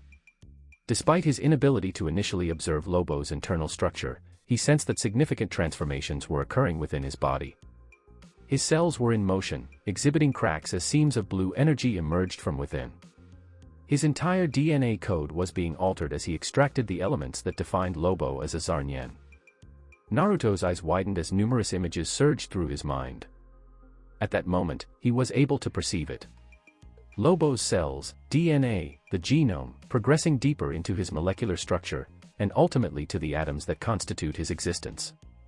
A profound sense of exhilaration enveloped his mind as he perceived a gradual escalation occurring in measured increments. It was an understanding, an awareness of his true capability. His actual capabilities were presently quite restricted. Naruto was already aware of his capabilities years after his consciousness emerged. The scene before him reinforced that understanding even further. The energy he was absorbing from Lobo represented merely the beginning of a much larger phenomenon. Naruto sensed the constraints and restrictions that had enveloped him since the inception of his physical existence. He was aware of their presence, yet making contact with them proved to be nearly unattainable. The overwhelming sensation he experienced caused him to frown internally, although he recognized that this was a consequence of his physical body releasing dopamine into his brain. The reaction was somewhat disconcerting. He would determine whether to modify that fact at a later time. For the time being, he focused on the sensations that led to that state of ecstasy. The constraints imposed on his capacity were a result of being displaced from its initial position. The boundaries, although still present, were expanding increasingly with each unit of energy that Lobo lost. Lobo was no longer chalk white. Instead, he was transitioning to black. Once the energy constituting his healing factor was entirely depleted, Lobo would meet his demise. Nonetheless, was that of any significance to him? Absolutely not. His initial strategy was to assess the extent of energy he could absorb before Lobo's body approached the threshold of mortal demise. However, at this moment, he was limited to 3 words. Lobo is of no consequence. He overlooked Lobo's circumstances, believing he was now capable of achieving more than he had previously. His previous application of energy now appears rudimentary in his perspective. He was indifferent to Lobo's life or death. Nonetheless, this did not imply that Lobo would meet his demise. He remained prohibited from the afterlife and would continue to exist in a soul form, even in the event of his physical demise. However, another individual held a different perspective. His mind, slightly clouded by the exhilaration derived from his productive use of energy, became clear as he sensed the rush of wind approaching from behind him. His expression shifted to one of mild irritation as his form became ethereal, with Lobo, whom he was holding, appearing as a figure clad in torn red and blue tights, attempting to strike him but ultimately falling short of his objective. His Mangekyo Sharingan was consistently activated, enabling him to operate at an exceptionally high level of cognitive processing. Who else could it be but the Men of Steel? He observed that Clark's objective was to compel him to release his hold on Lobo's neck. He made an attempt, but it was unsuccessful. His eyes widened in disbelief as he stared at him, still holding his captive by the neck. I am not familiar with your identity, and I appreciate your intervention, but it is imperative that you cease your actions immediately. Superman stated with conviction. His attire was still frayed in several places, and his cape was so severely damaged that it resembled a worn-out rag. Blood remained on his face and body. However, he appeared to be in good condition otherwise. There were no observable cuts or bruises present on his skin. His gaze conveyed a sense of determination, reminiscent of someone issuing a command. It appears that his sunbathing experience yielded remarkable results in under a minute. Upon hearing his words, a deep frown briefly appeared on Naruto's face before disappearing just as quickly. He was no longer extracting energy from Lobo. The arrival of Superman had disrupted him, leading to the vanishing of the sensation of expanding boundaries. The feeling he had longed for has now dissipated, attributed to the actions of the Men of Steel, resulting in a profound sense of annoyance. Reabsorbing energy from Lobo once more will not restore it. He sensed it. The individual was nearing death, and his healing capabilities were on the verge of being entirely depleted. Although Lobo would continue to regenerate from injuries, he would not be able to regrow a severed limb, let alone regenerate from a single drop of blood. His immortality was nearly diminished. This implies that, regardless of external factors, Lobo would ultimately succumb to the effects of aging. Based on how he felt, he probably didn't have much time left. The only reason he hadn't perished just now was because, for some strange reason, his life force was overdrawn to compensate for his reduced healing factor. Lobo may have only a few months or years to live after this. In a decade, at most, he would be at the end of his journey. Still, it didn't matter to him because his spirit would be rejected in the hereafter. The fucker would still find a way to return since he had the capacity to possess souls. If he left any droplets of blood anywhere that can rebuild a body, he could almost resume his immortality story. Unless someone discovered a method to imprison his soul in another realm, utilize it in a ceremony, or just remove it from existence. Can he do it? Yes, he could perform all 3. Was the fee something he wanted to pay? No, it was not. His disintegration was ineffective against soul forms or stuff that was not solid and liquid. He wasn't sure if Kamui could transmit a soul to its dimension. He could obliterate him with energy, but he would never do so. If his energy manipulation abilities were sophisticated enough, he could do so with the snap of a finger and at no cost. Thinking about this again, the energy felt sour, and he stared at Superman with a hostile expression. Even though he was upset, his first intention was not to murder Lobo. Did you almost kill him with your beating? Sure. But murder him? Nah. Lobo did nothing to him that he believed justified his killing, no matter the cost. Hell, he was the one who decided to become involved in issues that didn't concern him, and Lobo was willing to play along. So he lost interest when he learned there was no need to murder Lobo. He didn't have much energy left to take from himself. He would most likely be crippled for months or years in the limited time he had left. He may even die without moving while in a coma. However, dealing with the Justice League because of a dying man's premature death was not worth it. Despite this, he wouldn't just obey Superman's commands. Some things needed to be clarified. And what right do you have over me to dictate what I do? He spoke with an expressionless face, his arm still clutching the blackened Lobo, who appeared deader than a corpse. Clark gradually became apprehensive. If he hadn't heard Lobo's feeble but still beating heart, he would have attacked again. Still, he wasn't sure if that would alter anything. Hearing his comments, his eyes widened before narrowing. His expression became serious as he spoke in a sad tone. I can't tell you what to do, but no matter what he's done, murdering isn't the solution. It's simply not proper. But he's killed so many people already, why shouldn't I kill him? 'Cause it's against the law to kill. I'm not sure if you've noticed, but last time I looked, and he even said it himself, he isn't human to begin with. Is there a legislation that prohibits murdering aliens? Clark was taken aback. He opened his mouth to answer, but no words could escape his lips to support his assertion. Technically, there was no legislation preventing aliens from being murdered. This means that foreign laws were basically non-existent. Lobo wasn't from Earth, hence Earth's rules did not apply to him. When Superman realized he didn't have a response, his expression remained unchanged, and he proceeded. Isn't it the same as murdering animals? There is no legislation that says animals cannot be killed. So anyone may really bring an animal and stand by the side of the road, raising a knife and severing its neck. Apart from a few nasty looks, no one would argue what was done was improper, am I correct? It is not the same. Lobo is unique. Clark tried again, but was cut off. Is it different? Lobo seems to be human, which distinguishes it. That's the cause, correct? He remarked, allowing Clark to remain quiet before nodding. Animals can be killed, but humanoid-like beings cannot as long as there is a likeness. That is really racist of you, don't you think? He let out a giggle as he gazed at Superman with enjoyment. Superman's lips twitched. I am not racist. It is not how. He tried to explain but was cut off again. So, what is the difference? If not that, why do you value an alien's life more than an animal's? That he appears human. What gives you the authority to assert that his life is more valuable? Isn't that just racism? What if an alien looking like a lion monster starts attacking a city? You're telling me that it's not allowed to kill it as well. Clark choked up as he listened to the comments shouted at him. His visage was so expressionless that he didn't realize Lois Lane and Jimmy Olsen had arrived at some point during their chat. What the hell is he saying? I am not racist. This is all stupid. I'm not racist, right? Damn. What am I thinking? Clark shook his head, dismissing his ridiculous notions. His calm restored as he gazed on and said, it doesn't matter whether Lobo is extraterrestrial. You are from Earth, thus I can't let you murder him. The law will ensure that Lobo receives what he deserves.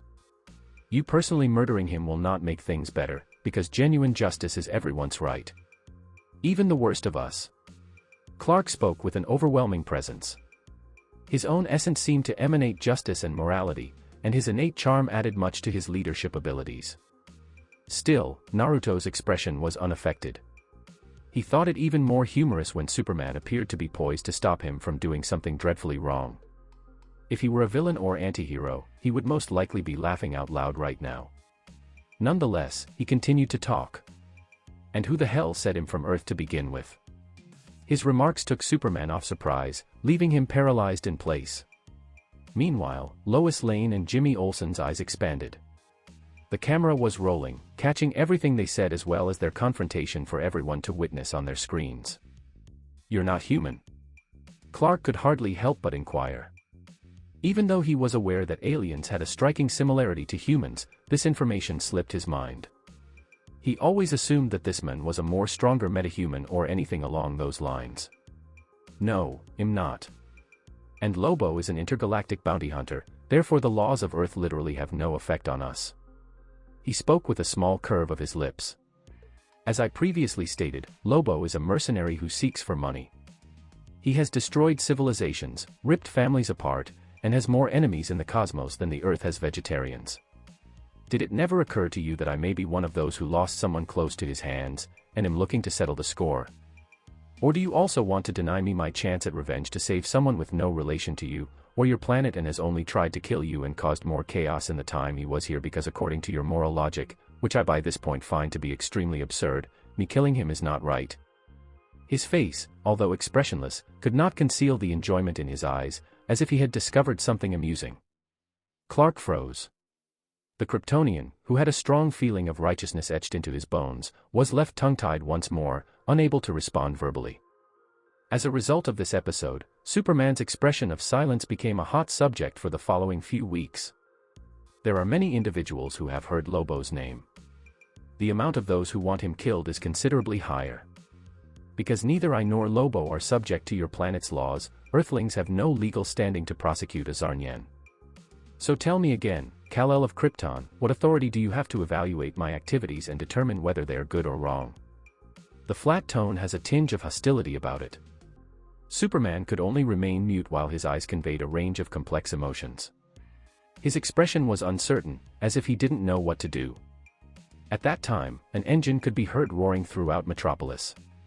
Whether it was him, Superman, Jimmy, or Lois Lane, they all looked up to see a black, bat-shaped fighter plane arrive in the sky. The cockpit opened, revealing a person standing from his seat and leaping downwards. His cape was attached to his outstretched arms, which produced bat-like wings like a paragliding costume. The creature dropped quickly, fully dressed in a bat costume, his face concealed behind his cowl. His landing was quiet, and his cape nearly covered his entire body as he straightened and stood up. "But we do have the right." His voice was deep and thick, as if he had been using a voice changer. He approached them with steady steps. "Batman arrived. Bruce's point of view, but we do have that right," he said as he landed on his feet, his entrance as dramatic and imposing as he had always attempted to make it. Batman, also known as Bruce Wayne, raised his head high, his dark and brooding aura surrounding him, albeit unseen, rendering him utterly distinct from his second persona. Batman and Bruce Wayne were two distinct personae. And here and now, he was Batman. Possibly the Justice League's most scary member. The Bat of Gotham, who was capable of using physical violence to deal with criminals. Broken bones, broken fingers, gory scars, etc. The first thing he did after saying those words was to evaluate the scene in front of him. Superman was ripped up with tattered clothing, yet he still looked worse. So there was nothing to worry about for him. Clark was fine. His eyes quickly scanned Jimmy Olsen and Lois Lane, who appeared astonished by the sudden appearance of the Dark Knight, before settling on the primary attraction. Attractive characteristics, a male, certainly 6 feet tall or more, with an appearance suggesting he is no older than his mid-20s. That was the case if evaluated by human standards. However, he claimed that he was not human. He resembled Clark, an extraterrestrial from the expansive universe, seemingly present to resolve an issue. What an alien race demonstrating such power, aside from a Kryptonian, was beyond his understanding. He would need to consult with Hal and Stewart to determine if his origins could be explored upon their return. His extended arm supported what appeared to be a lifeless creature, male in nature, suspended half a foot above the ground. His condition was dire, and there was scarcely any indication from his outward appearance that he was still alive. He observed the entire scene from Lois Lane's live footage in real time, thus he was aware of this information. He was already aboard the Bat-jet when he learned that Superman was landing in Metropolis. How was he aware? The Batcave was integrated with the Watchtower's surveillance system, which tracked the arrival of extraterrestrial objects from outer space. Additionally, Superman had dispatched an emergency beacon to all available members of the League. Regrettably, not all individuals were able to attend. The lanterns were located off-world. Both individuals, in that regard. Cyborg was present at Star Labs. John's whereabouts are presently unclear as he has taken a leave to address personal matters.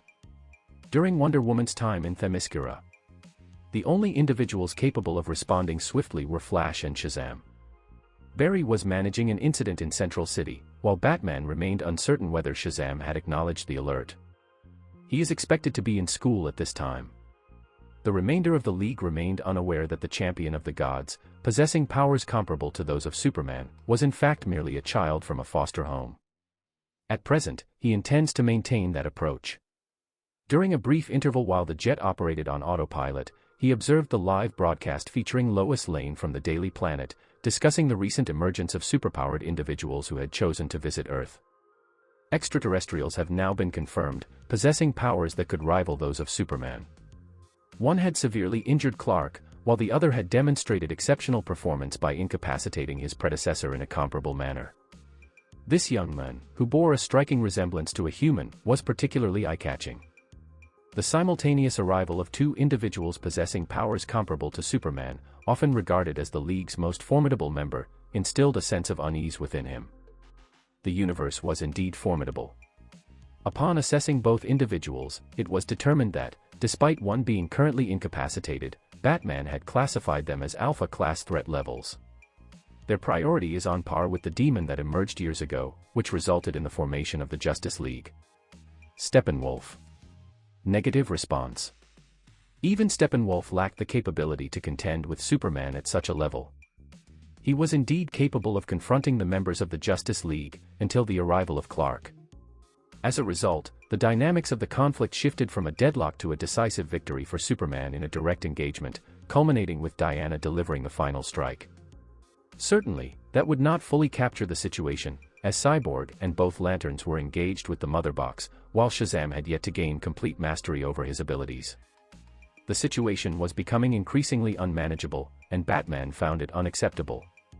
The alien demonstrated exceptional verbal skills, crafting his sentences in a manner that rendered Superman unable to respond effectively. Clark's statements and conduct were being broadcasted live on television worldwide. The likelihood of it being utilized against him by unscrupulous politicians, the U.S. Congress, the World Council, or even a certain calculating Luthor to damage his reputation and that of the League is unequivocally certain. He observed the uncertainty and reluctance on Clark's face, prompting his masked features to contort into a scowl. His intuition indicated that this alien did not have good intentions. Regardless of the terminology used, his instincts were rarely incorrect. The use of almost in that sentence was merely an expression of humility on his part. The presence of these aliens posed a significant threat, necessitating their containment and subsequent interrogation. Regardless of how others might perceive his actions, he was determined not to take any risks. Ultimately, he was an affluent individual exhibiting paranoia while donning a bat-themed costume. The methods by which he would accomplish that, however, were presently unclear to him. Oh! A man appeared in what I perceive to be a costume representing a lesser species on this planet. That is certainly an uncommon sight. I assumed your species might perceive it as demeaning, but I am not in a position to make judgments. Could you please clarify what right you are referring to? The individual grasping the alien male by the throat inquired with a raised eyebrow. At this moment, he was quite inquisitive. What was Batman planning to reveal? Was he going to reference some form of intergalactic legislation established by the Guardians of OA or something similar? He refrained from the temptation to glimpse into the future by utilizing energy at that moment. Bruce regarded him, his expression concealed by his mask, and articulated. He appeared to be unbothered by the previous statement. While it is accurate that our laws do not govern you, they do apply to your actions on our planet. Both of you, he indicated him and Lobo, infringed upon our territory, resulting in significant property damage and the loss of numerous innocent lives. Your actions clearly indicate that you must be held accountable for what you have done. He emitted a subtle glare as the contours of his cowl tightened. One cannot simply enter a person's residence, damage their property, and anticipate leaving without facing repercussions. Earthlings are not easily underestimated. his actions will be subject to accountability by the League. You, as an off-worlder, will also need to be brought in for questioning. Bruce discussed his momentum. He was positioned a few feet away from the male, firmly maintaining his stance and demonstrating his conviction. Am I required to attend a questioning session? He regarded Batman with an expression that suggested he found him lacking in intelligence. For some reason, this left Bruce feeling unsettled. What are the specific charges? He inquired, causing Batman's eyes to narrow. He was uncertain of the reason, yet he found himself deriving some amusement from this situation. Additionally, he was curious to observe his responses, how he would articulate his thoughts, and where this exploration would ultimately lead. The outcome would remain the same regardless of the approach taken. Is it necessary for me to clarify further? Unauthorized entry onto planet Earth resulting in the damage of valuable assets. Regardless of your intentions, it is essential to acknowledge the responsibility for the disruption caused by your presence and the subsequent consequences. Batman stated in a composed manner. Perspective shift understood, that concludes the matter. He was nearing his limit. If he were not an energy being, he would likely be laughing heartily at the sheer absurdity of Batman's words at this moment. Regrettably, aside from a slight inclination to smile, he did not experience a significant surge of emotion. However, it remains important to consider. The Caped Crusader exhibited behavior that could be considered eccentric. The damage he inflicted. At what point did he cause harm to anyone? Regarding the intrusion on Earth. Allow me to clarify, as I find this situation rather entertaining. Naruto spoke in a gentle manner, prompting a frown from Bruce. However, before he had the opportunity to speak, Naruto proceeded. Does this imply that your species would detain an individual attempting to retrieve an object solely for the reason that he was on your front lawn? He inquired. It belongs to another individual from the outset. If the owner finds it appropriate, the latter must furnish an explanation. Batman responded promptly. Does my explanation hold no significance for you, or do you continue to seek clarification despite my responses? Batman furrowed his brow with increased intensity. The alien continued to speak, and the situation was deviating from his intended course. That is not acceptable. Is there a specific law on your planet that mandates the questioning of all alien life forms to ascertain their origins? As per your perspective, my efforts in aiding your red and blue companion over there. He indicated Superman. As an intergalactic individual who was on the verge of a severe consequence and intervening to prevent further disruption on this less advanced planet, I must express that the actions taken against me are not only unjust but also necessitate my confinement for inquiry solely based on my existence. Could you please clarify if this behavior is common among your species? His composed voice persisted, delivering pointed remarks on critical yet dangerous issues. Naruto was fully engaging in this unfamiliar roleplay. Superman's expression shifted. Batman's facial features appeared even more unappealing. This alien is quite frustrating. Lois and Jimmy displayed expressions of discontent. Their focus shifted away from the aspect of saving Superman and leaned more towards his characterization of Earth as primitive. Let us proceed under the assumption that such a law exists. Does that imply I should not have intervened to save him? He inquired with a raised eyebrow. Clark was certain that he had never encountered Batman in such a somber state before. Do not misinterpret my statements. That is not what I intended to convey. Could you please clarify your statement? As far as I am aware, I was not the individual responsible for bringing Lobo to Earth. He stated while observing Superman. He completed the task. Their brawl resulted in significant damage. Any modifications I made were intended to remove the logo, which I accomplished, and now you are attributing property damage to me. Hee. Please provide clarification on its value. I have observed civilizations possessing kitchen utensils that surpass the total value of everything in this city.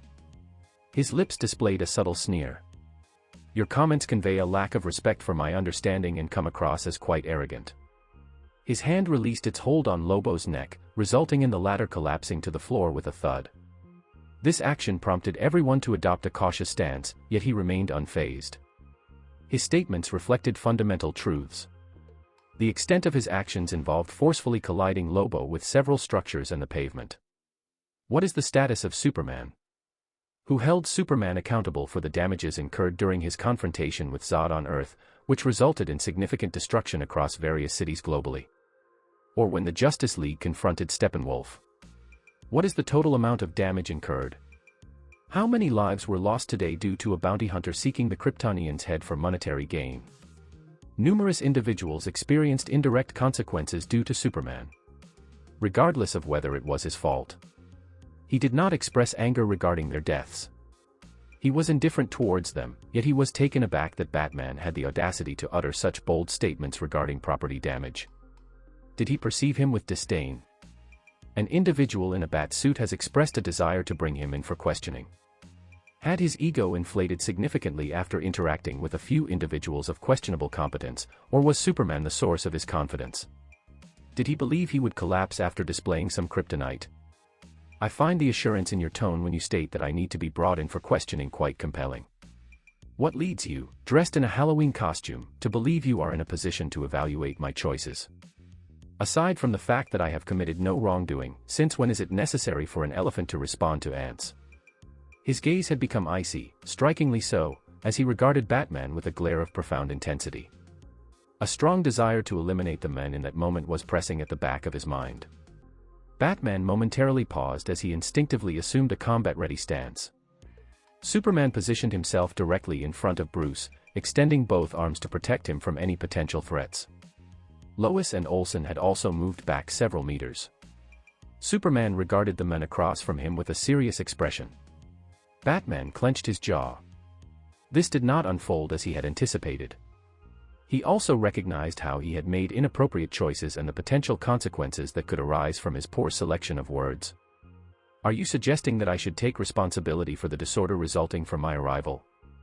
I have been responsible for significant property damage and the loss of innocent lives, is that correct? The descendants of a civilization that has yet to achieve space travel display a notable level of arrogance. Allow me to demonstrate the extent of the impact I can create, as you have suggested.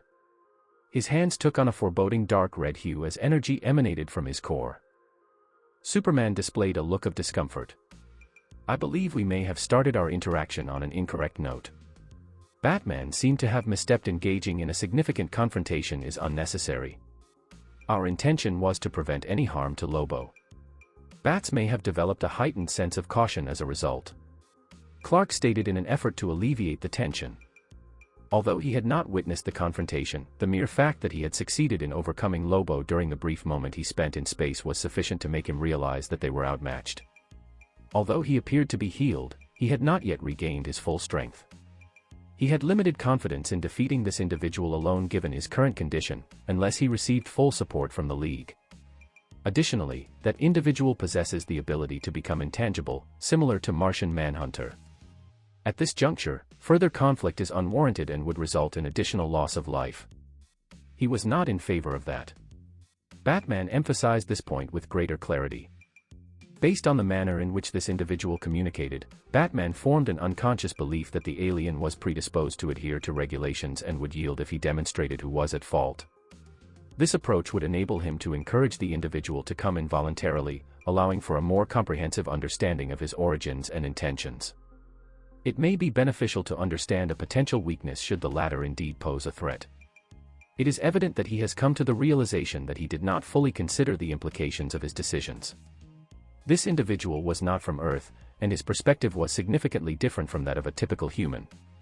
It is not his fault, as the majority of extraterrestrial visitors typically arrive with unfavorable intentions. Did you start off on the wrong foot? Is that the extent of your assessment regarding this Kryptonian? Please clarify the specific actions I have taken that have led your associate to intend to apprehend me. His expression remained neutral as his body gradually ascended from the ground, his momentum growing increasingly formidable. Lobo had already been overlooked at this stage. Both remained silent, exercising their right to do so.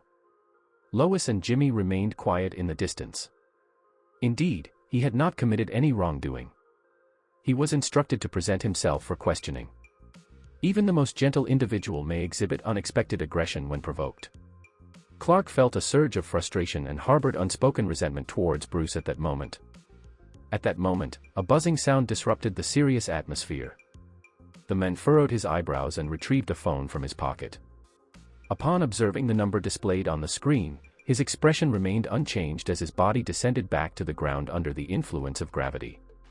He turned around silently and walked past Lobo's motionless body. The abrupt shift surprised everyone, observing him as he walked away. "Could you please inform me of your destination?" As he observed him departing, Clark felt compelled to inquire. "That matter does not pertain to you, Kryptonian. My affairs are my own." He halted momentarily, directing his gaze towards the news reporting duo who, despite the unfolding events, remained committed to documenting the entire scene. Their work ethic was commendable. From the perspective of an average individual. For him, their actions were equivalent to pursuing self-destruction. What level of confidence do they possess in Superman that leads them to subconsciously trust that their well-being is assured as long as he is present? Thank you for your response. Let us proceed to challenge that belief, shall we? His lips curved into a subtle smile as he regarded them, leading Lois, who was focused on him, to momentarily lose her train of thought. That smile was simply remarkable. Truly. Are these the heroes of your planet? As he spoke, Lois emerged from her daze, her thoughts cascading through her mind. A subtle hint of pink adorned her cheeks. It is intriguing to observe that the foremost guardian of your planet is not even a native. He observed Superman and Batman, who continued to regard him attentively. One day, it may lead to the downfall of your planet. Hello. Could you please clarify what you are referring to? Superman's eyes transformed as he narrowed them, creating a focused glare. Batman was not lagging behind him in any respect. A glare of exceptional intensity emanated from him, one that even the Men of Steel would find challenging to replicate in this lifetime. Lois became attentive. One could sense it at that moment. What may emerge next could potentially become a significant headline in addition to this attack. Mr. Alien. Could you please clarify the meaning behind those words? He advanced a few steps as she directed her microphone towards him.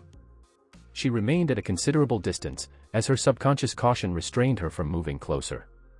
However, the mere act of speaking at that moment demonstrated her courage and eagerness for a story. It served as a reminder of the numerous occasions on which Barry Allen and Clark Kent had to rescue their spouses repeatedly due to the perilous nature of their investigative endeavors. It is unclear why individuals choose to marry those who may only lead to further complications. Naruto may never understand this decision. Or will he not? Lois, you Superman experienced a moment of shock, which was soon followed by a sense of gloom. Lois maintained her position. This marked the first occasion she had communicated since disembarking from the helicopter. Jimmy Olsen had maximized his zoom to capture any forthcoming developments.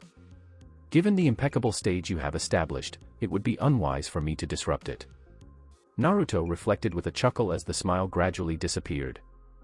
Am I willing to provide an explanation? I believe it is unnecessary for me to do so. The situation where Superman engages in combat with an adversary, resulting in significant casualties, while prioritizing the preservation of that adversary's life over search and rescue efforts, speaks volumes. He stated casually, though the smile in his eyes was hardly hidden. It appeared as though a hammer had firmly secured a nail. Superman became visibly pale. He overlooked this matter. In truth, only a minute or two had elapsed since Batman's arrival, but his concentration on the potential threat caused him to overlook the presence of innocent civilians. And now it was all being directed towards him. The scent of blood, the wailing of sirens, the desperate cries for assistance. The lamentation. Complete disorder. Was the former completed speaking? It prompts reflection, Superman. On which side do your true loyalties lie? You. Clark stated with a somber expression. Proceed, Cal. Batman responded without delay. The protection of civilians remained their foremost concern.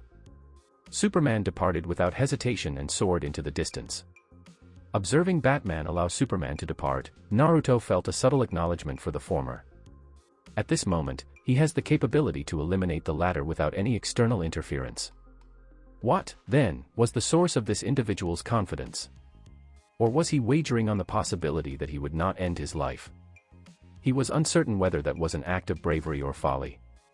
He does not need to overthink. The brief acknowledgement dissipated as swiftly as it emerged, his Mangekyo Sharingan whirled into motion. His body vanished instantly before Batman and the camera. A solitary bat remained, his cape flowing in the midst of a ravaged cityscape. Bruce gazed at the location where Naruto had vanished, his expression marked by an unusual gravity. His mind rapidly generating one contingency plan after another. The mere thoughts caused him discomfort as he placed his hand on his earpiece.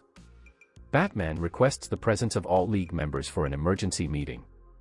I reiterate, an emergency meeting is required. A potential new threat has emerged. He retrieved his grappling gun and targeted the roof of a building before discharging it.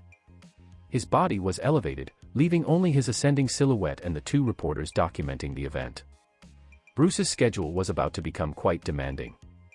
The events that transpired today in Metropolis were unforeseen, resulting in a tragic loss of life and numerous injuries affecting many individuals. Was it a misfortune? Indeed, it was. Was it surprising? Perhaps. Was it entirely unusual? That was certainly a definitive no. Occurrences like this were not unusual. That is no longer the case. If you considered it with a clear and rational mindset, you would not be surprised that this type of event actually occurred. Ultimately, this was the DC universe, where extraordinary events occurred on a regular basis.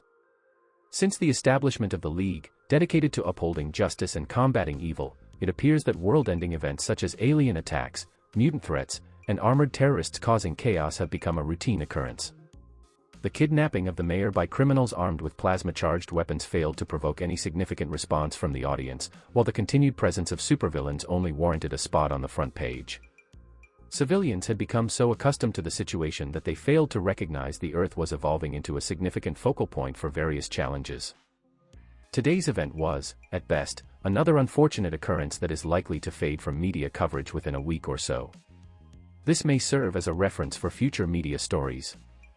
However, that will occur at a later time.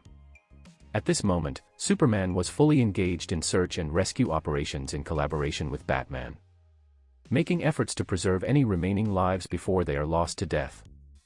It was during moments like this that they genuinely required Barry's expertise. In a particular alley bordered by two buildings several blocks away, a figure materialized seemingly from nowhere, his feet softly touching the cemented surface without producing a sound. The alley was not as dark, damp, and unappealing as is commonly portrayed in descriptions of alleyways. This observation may be linked to the location being an alley in Metropolis rather than Gotham.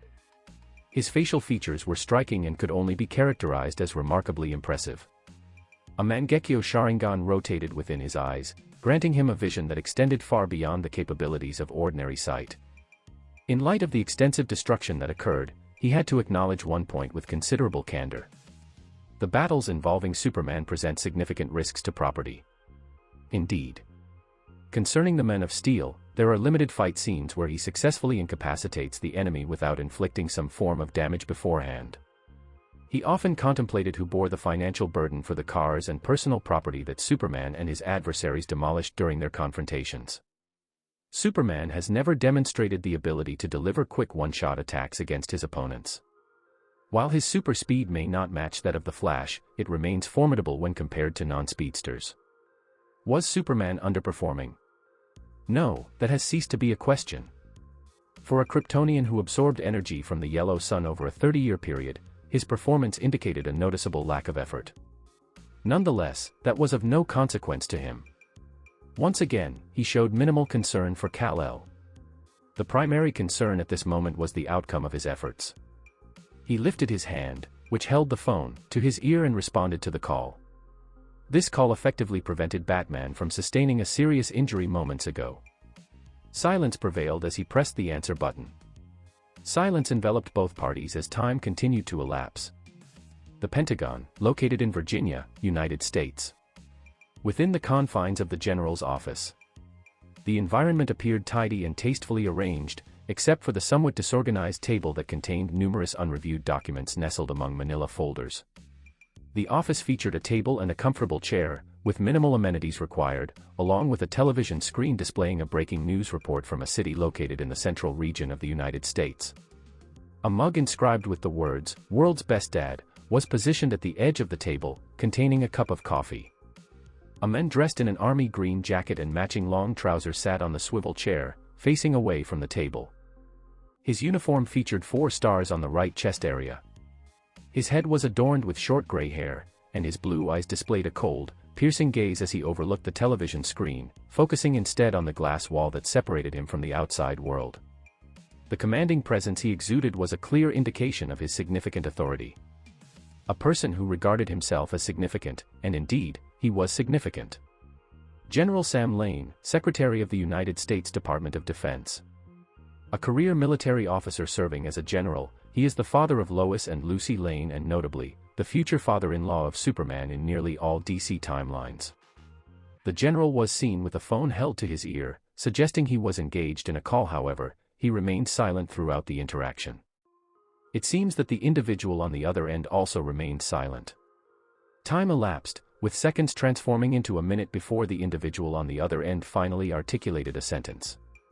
Should this be an endeavor to trace this call and ascertain my location, I must convey that your efforts are ultimately futile. General Lane remained unresponsive, seemingly opting to maintain the silence. Subsequently, it appears you were serious, then. I initially believed that yesterday's call was a prank. The general ultimately stated. His voice was deep, and the tone of his words made it difficult to determine if he was attempting to make a joke. Please be informed that it was not a joke. It is uncommon to witness anyone mistakenly addressing the President of the United States, is it not? Such occurrences are rarely depicted in films. Let us proceed without any further delay. I trust you have observed it. I have viewed it. The entire matter.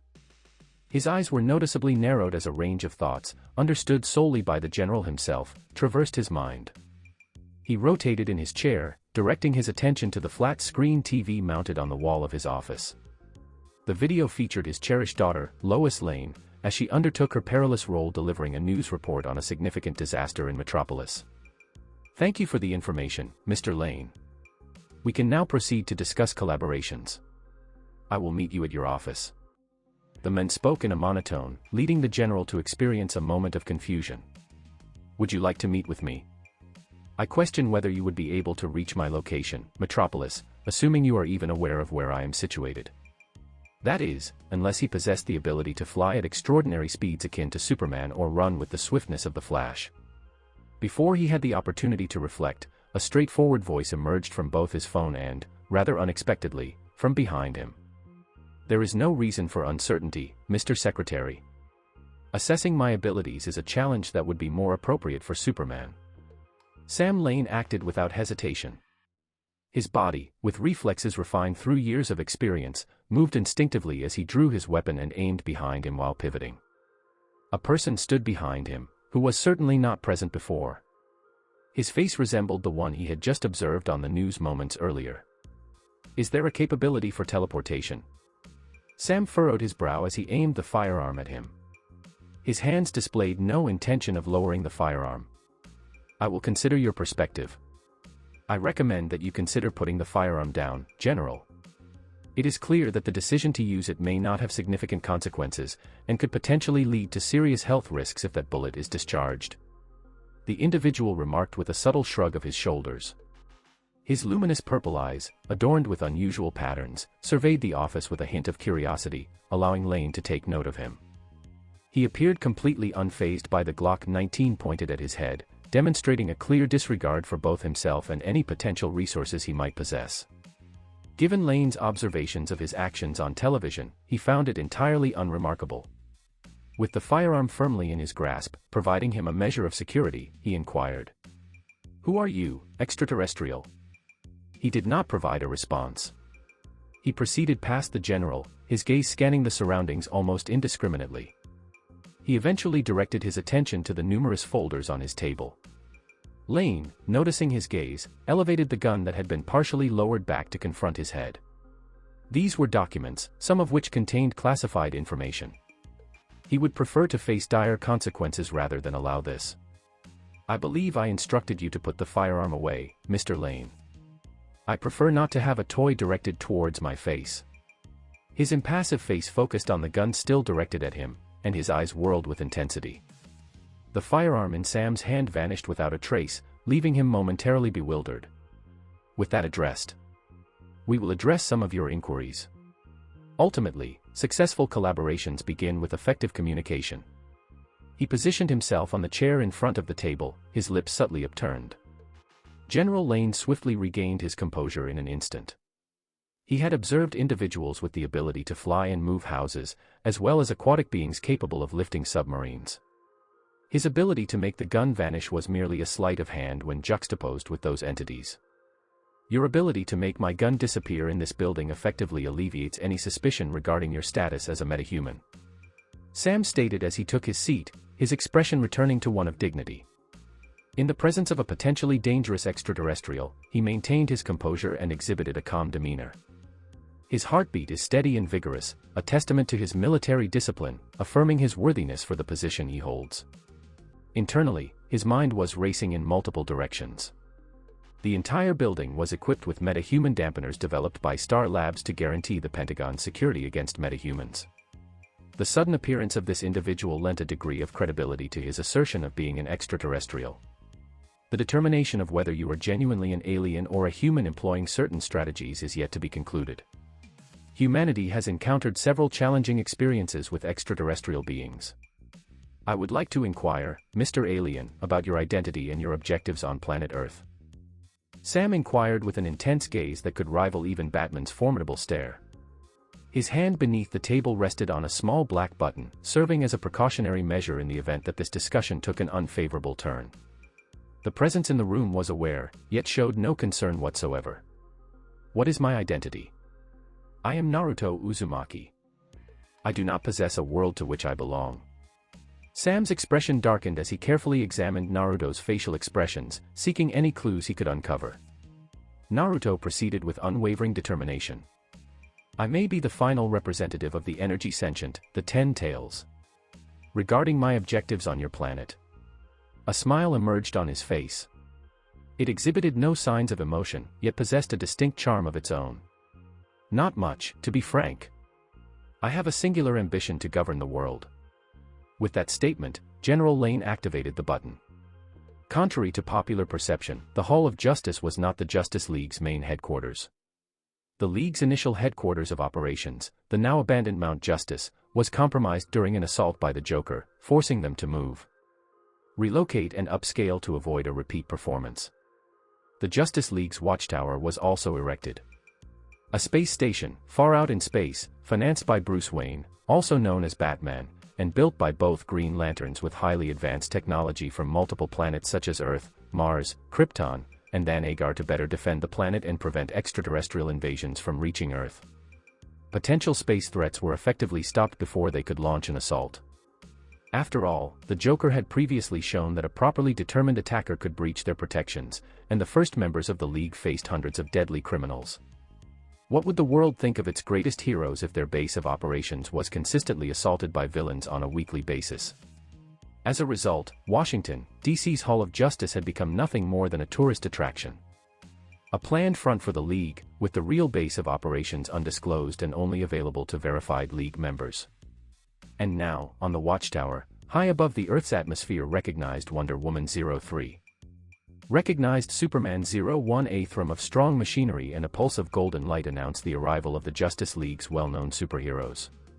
The light fades, revealing the beautiful figure of a Wonder Woman, her walk full of effortless elegance, dignity, and the shape of a well-seasoned warrior. And Superman, who had a far different view on things than he had a few days earlier. His suit was restored to its proper state, giving the Men of Steel his trademark red and blue outfit, but the confident attitude about him was vanished.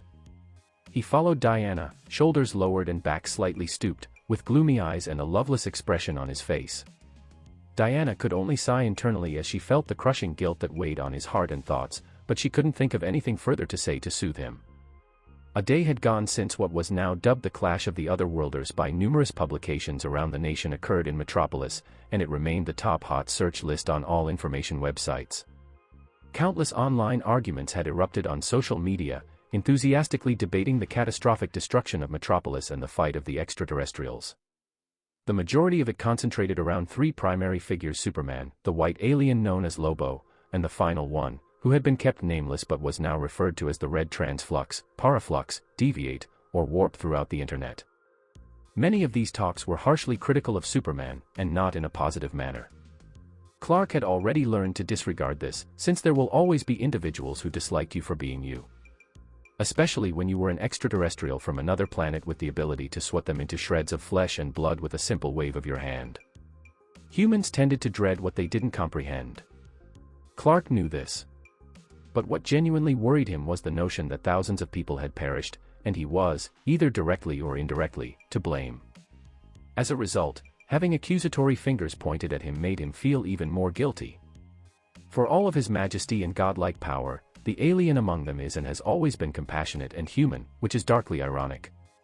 This was most likely the reason Batman was able to befriend and trust Superman, despite his skepticism of practically everything and everyone else. Both marched ahead, their route leading to the Watchtower's monitor room, where they were welcomed by Batman knee-deep in hundreds of holographic projections displaying various news streams as well as running search procedures and archives of the League's database. The room was large and airy, with an incredible background view of the gorgeous, blue planet Earth, but none of the people there were in the mood to appreciate it. "How are the search and rescue operations going?" he inquired despite already knowing the answer. After all, he is Batman. It was effectively his duty to know everything there was to know about the League, even things they didn't know. Superman's gloomy aura intensified. "The operations have essentially completed their course. Flash remains in Metropolis, doing frequent inspections, while Shazam and Zatara provide assistance wherever required." But Diana's expression became sad as she proceeded. "Still, the casualties are severe. The number of deaths and injuries is in the thousands, and many families are in grief. But everyone who can be helped has received the greatest therapy and support we can provide. Adequate procedures for the dead should be completed within a week." Batman nods at the news as he stares at the screen. His thoughts were obscured by the expressionless look on his face, which was buried under a cowl. Wayne's Industries were already donating to the afflicted. Similarly, LexCorp had done the same thing, giving Batman even another issue to deal with. Lex Luthor, an ambitious, clever, bald egomaniac, would not take this little gaffe lightly. Luthor had no idea what he was going to accomplish, but he had a feeling it would be complicated. "What about the rest of the League?" Wonder Woman asks as she stares at Batman. "I've already called an emergency meeting after the sad tragedy. The Lanterns will return from their interplanetary missions in less than an hour. Their assistance will be necessary in removing the debris to create room for rebuilding beside Zatara. While everyone else should come in a few hours, at most." Bruce responded, his face expressionless. "Others are organizing and changing their calendars to see if they can help in any manner they can." Luckily, the damage was limited to a few blocks. The primary reason of the huge death toll was seismic activity produced by Superman's arrival. Bruce could sense Clark's flinching even though he wasn't looking. "What about Lobo?" Clark finally said, and Batman's expressionless face cracked. His face wrinkled up dramatically when he responded. "He is in a confinement unit inside Star Labs. Cyborg keeps an eye on him, unless..." Batman pressed the holographic monitor.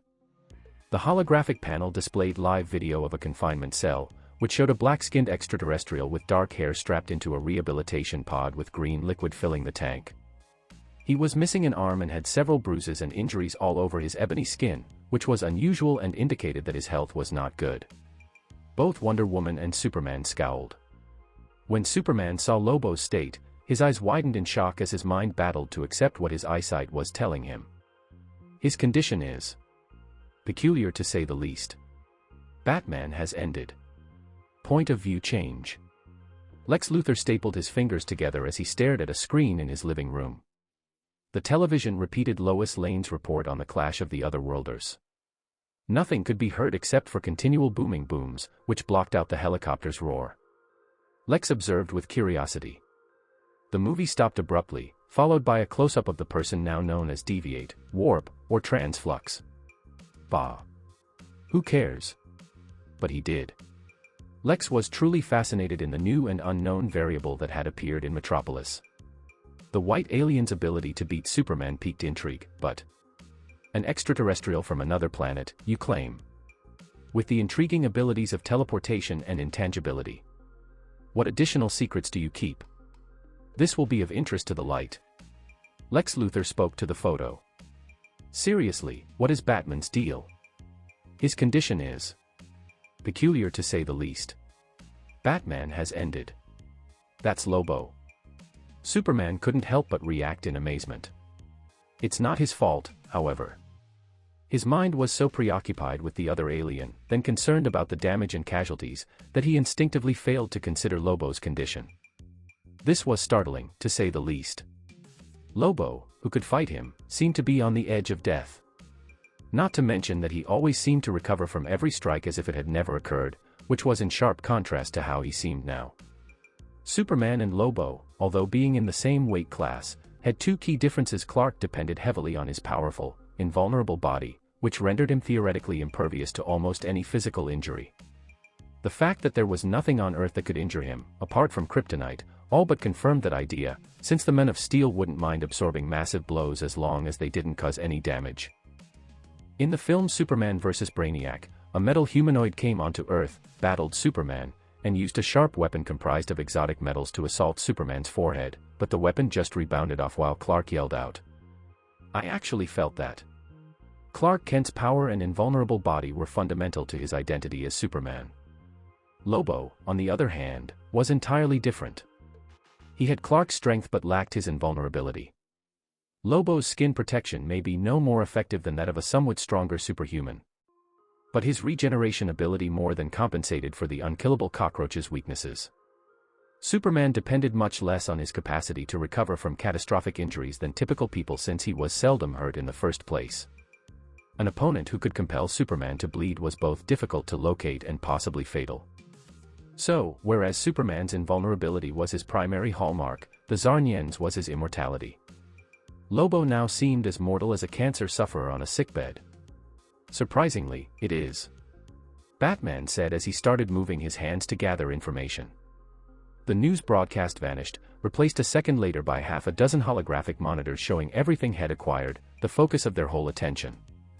With a motion, one of the panels moves to the front and enlarges, enlarging its contents. I received this from the Lantern Network, which was left in the Tower database. Lobo, as he's known, is an intergalactic mercenary with a high mission success record. Wanted in more than 95 distinct star systems. He has certain parallels with Superman in that he is from the planet Zarnian, which was destroyed many years ago by the man himself, leaving him as the last of his kind. Bruce said, as he read from what he could locate. His last comments left Superman with an especially scrunched-up expression. And most apparently, the Zarnians are known for their immortality, gestured in the fact that they can't die from old age and are nearly impossible to kill in a fight as they are capable of regenerating from all injuries inflicted on them. Superman nodded as Batman said. That description closely matched the guy who almost murdered him. Even he found the concept of real immortality to be a little far-fetched. Diana then intervened. If this man's race is so impossible to kill, how come he managed to murder his entire species? Her brow furrowed slightly in disdain as she considered how one guy had destroyed a whole society. Clark pricked his ears. Bruce performed another swiping motion. Zarnian physiology is apparently unique, making them susceptible to death when killed by their race. And why did this brutal alien deem it fit to wipe out his species? Clark asked. Batman's face became odd. The records show two fairly strange causes. One was an experiment to determine whether he could really accomplish it. 2. Bragging rights by claiming he is the last of his type. His statements left Superman stunned, disapproval written all over his face, and Diana's anger became even more. To eliminate all life on his planet for such ridiculous reasons, by Hera Batman nodded and swiped the holographic display once again in response to his shout. While it can be agreed that Lobo is a homicidal maniac, the one who truly worries me is someone who can put the known-to-be immortal Zarnian into a catatonic state. Batman said with a grimace on his face. You mean the other one that appeared? Diana inquired, and Batman nodded, bringing up an image of his face. Purple eyes, perfect skin, sculpted jawline, and a calm, disinterested atmosphere around him. He peered at the television with increasing concentration as the face defined in his imagination. Bruce wasn't bothered about appearance. At least that was how he acted when he was in his Batman persona. As Batman, he only worried about the features of someone else when it was essential for face recognition to hunt down his targets. Whether they were lovely, beautiful, ugly, or nasty, all were equal in his fists. When he was Bruce Wayne, all he cared about was flaunting his fame, riches, and good looks in front of the media while attracting beautiful ladies. His money, paired with his good features, was very advantageous in this attempt. So, Bruce Wayne felt secure in his appearance, even though he never cared about it. However, he was aware that he fell short when compared to the men on TV. If asked to describe the face on the television, he would use just one word. Perfect. A little too perfect. This has nothing to do with personality or character. Those factors have no bearing on this. It was a subliminal comparison that all males made when confronted with someone of comparable or superior appearance, even if they were unaware of it. The world of men. It didn't matter whether he was the somber, broody Batman or the almost unstoppable Superman. The latter had a little wrinkle in his forehead that vanished quicker than he could realize. By Hera. Is this him? Are you certain he is of alien origin? Diana asked with a sparkle in her eye. This man was very privileged. Superman witnessed this situation and frowned slightly. Have you gotten anything on him? Clark gazed at Bruce. The latter scowled even more deeply. No. Batman reacted with a snarl in his voice. The mere use of the name seemed to irritate Bruce more than the news of the Metropolis deaths. No. No. Both leaguers behind him expressed amazement. No. He answered again as he swiped. I've gone through practically every record on Earth, going back as far as I could. There is no single match for a person with his face in the database. There are only two viable conclusions. One option is that he has been living in the jungle from birth, and the other is that he was not born on Earth. Batman did not instantly believe the extraterrestrial tale that was given to him, but instead conducted a cross-reference with every face on the planet. Unfortunately, no one carried a match.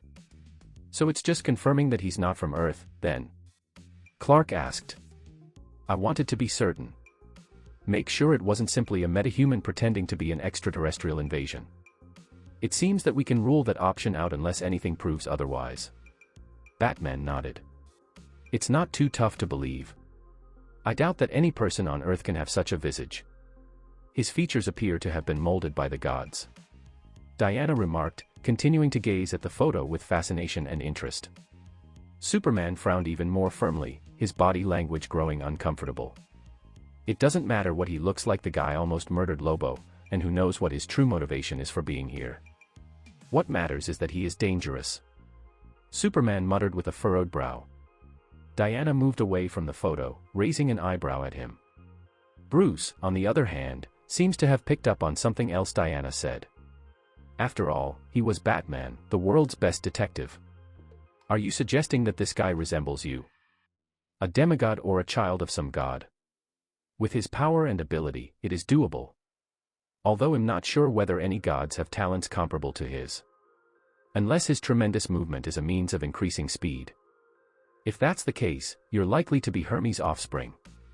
Diana explained as she evaluated the facts. No. Batman, however, denied. I viewed the footage of his bout with Lobo. There was no evidence of him when he attacked. There's no movement like Barry. It seemed as if he was there 1 second and then was precisely where he was supposed to be the next. I suppose it's teleportation rather than super speed. If it is actually improved mobility, then his speed is equal to or greater than the speed of light. Bruce delivered his insight, forcing both of them to let out little gasps. That would be faster than Barry. Diana exclaimed. Agreed. Which is why, whether human or demigod, we must locate him as soon as possible. His existence poses a serious risk to the Earth. And only God knows what he's up to right now. Bruce said seriously. He could just be a plain alien. Superman stepped in with the addition. Batman intended to speak, but Clark beat him to it. Since you couldn't find anything on Earth, how about the Lantern's database? Surely, there must be a record of him. If not, what about his species? Why don't we start from there? Superman inquired, forcing Bruce to stiffen and gasp again. I already checked. And? Wonder Woman questioned. No conclusive results as well. Bruce answered, feeling a migraine building on. Really, even the Lantern's database proved unsuccessful? Superman inquired in astonishment. There is no record of a creature similar to humans with powers comparable to the one in question. The closest equivalent I could find was a race known as Tamaranyens, although they lack his teleportation and density-changing skills. Races that have both of these abilities don't exist, while those capable of teleportation have no inkling of human resemblance. So far, only Martians have intangibility while bearing capability of human semblance. So is there any possibility that our guy is a Martian? I don't know. Bruce felt exhausted. Had been at it for hours and yet couldn't locate a hint. Hopefully, John or the Lanterns will have some answers when the meeting arrives. We'll need the whole League's strength right now to stand a chance against him. Our limited knowledge of him and his abilities will also be ineffective. Bruce disliked when things were beyond his control. He was a cautious guy who struggled with trust, bordering on paranoia. Even with Superman, Batman slept with a box of kryptonite beneath his bed, demonstrating his control freak tendencies. Knowing everything was essential for him, and contingency plans were his specialty. And now a new component had surfaced, and he had no idea how to even begin developing a contingency plan. He just had one option: the League itself. If necessary, use the League's authority. Excuse me, but I believe I'm missing something. Diana spoke in a stern tone. Why do you two sound like you're going to go to war with an enemy you don't know about? The latter, as far as I recall, has done nothing wrong other than be present. Bruce and Superman froze briefly. He is dangerous, Diana. We don't know anything about him, and he's not human. Bruce swiped the screen to play the video. He stated it himself. He is not a human, therefore our laws are not applicable to him. Given his strength, the possibilities of his actions are uncertain.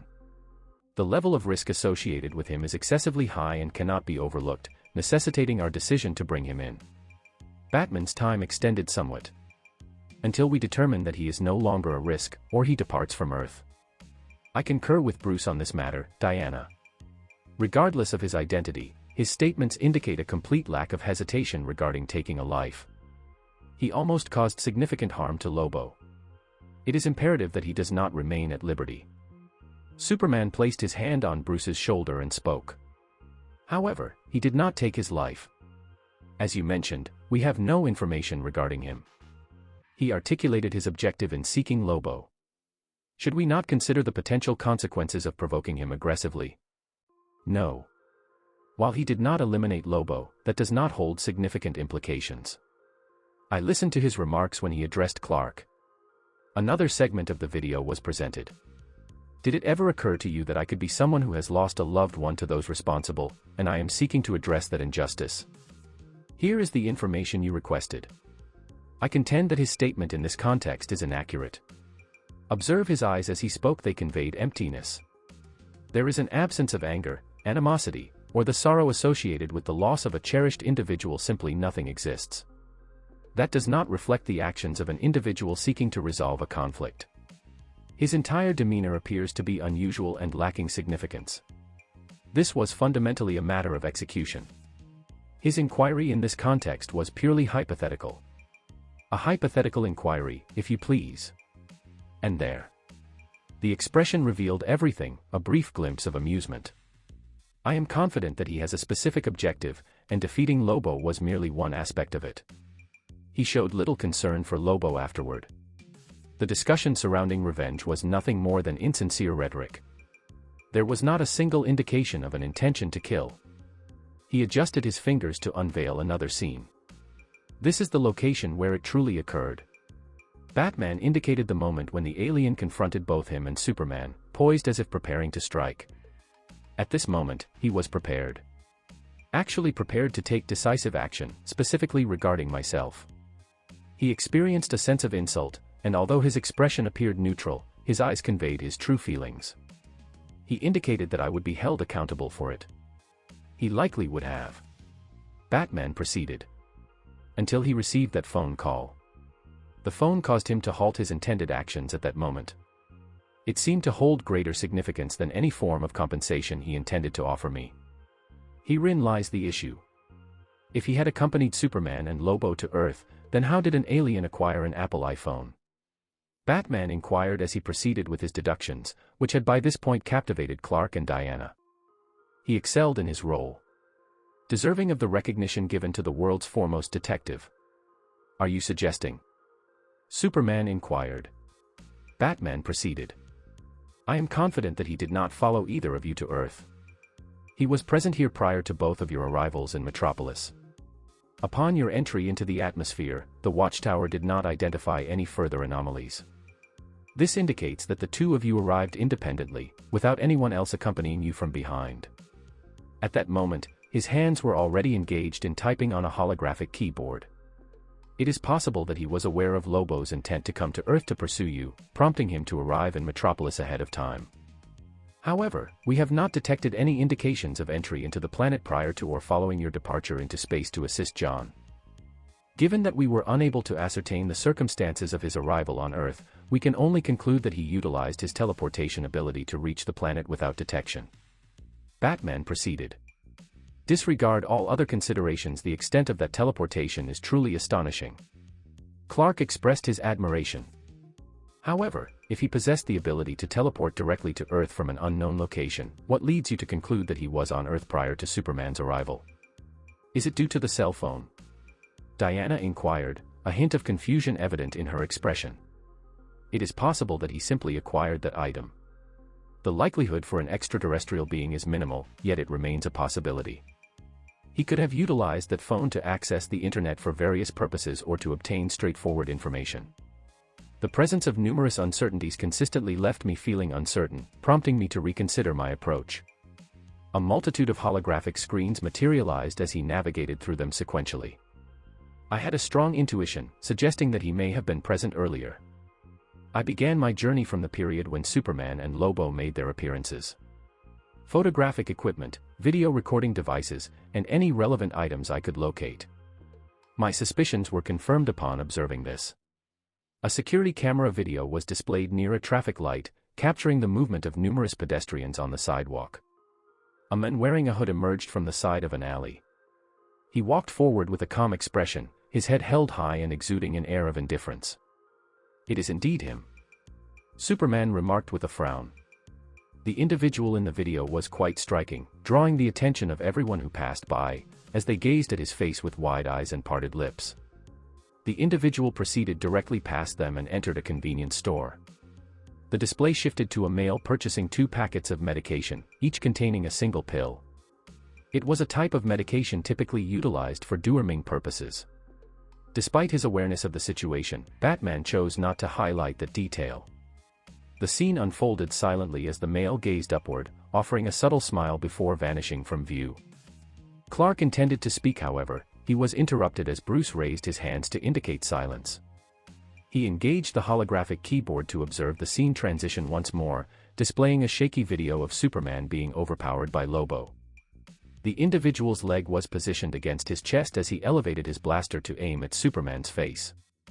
He halted as he turned to observe the same alien male emerge, utter a few indistinct words amidst the chaos, produce 2 pills, infuse them with substances that the trio could only speculate about, and then swallow them. Before the scene transitioned, the latter unleashed a surge of dark red energy and engaged Lobo in combat. The 3 individuals observed the video quietly. What were the pills he ingested? Diana ultimately addressed the silence. I am uncertain, Bruce remarked with a sigh. This marked the 3rd instance of a negative response within the past 10 minutes. I recall this section.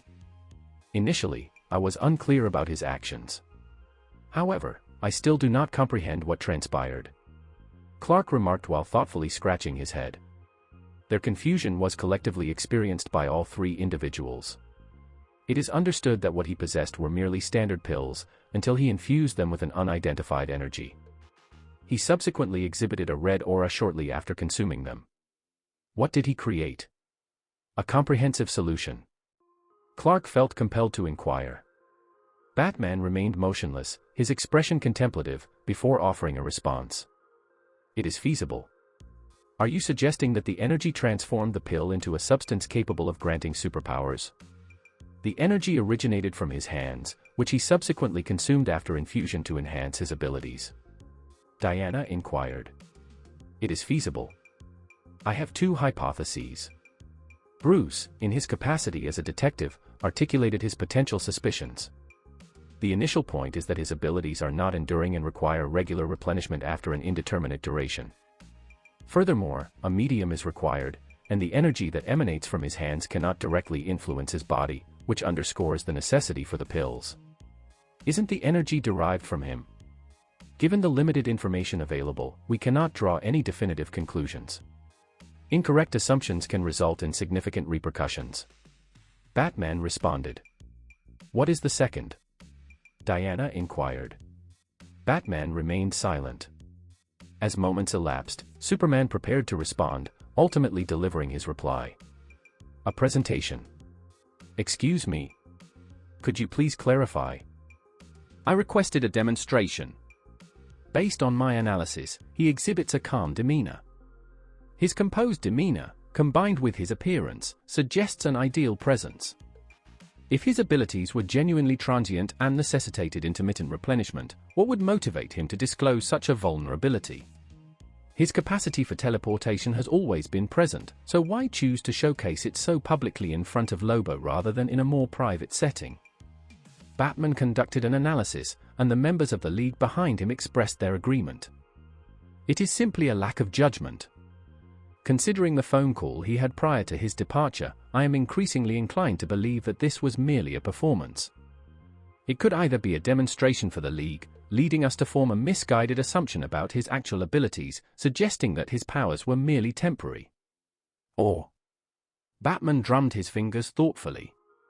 An exhibition of his genuine abilities for another individual. Someone who was likely attentive to the fight throughout its duration. Batman spoke in a somber manner. A presentation? Is he attempting to demonstrate his strength by overcoming Lobo? Superman articulated his thoughts. Upon consideration, that would provide a clear explanation. Particularly when Batman expressed that he had no genuine intention of killing Lobo. For him, everything was merely a performance, and the life and death of Lobo held no significance. If that were the case, the subsequent inquiry would be regarding the audience for whom he was performing. Nonetheless, Batman held a differing opinion. No. Excuse me? It was not an exhibition of power. At the very least, it was not entirely focused on that aspect.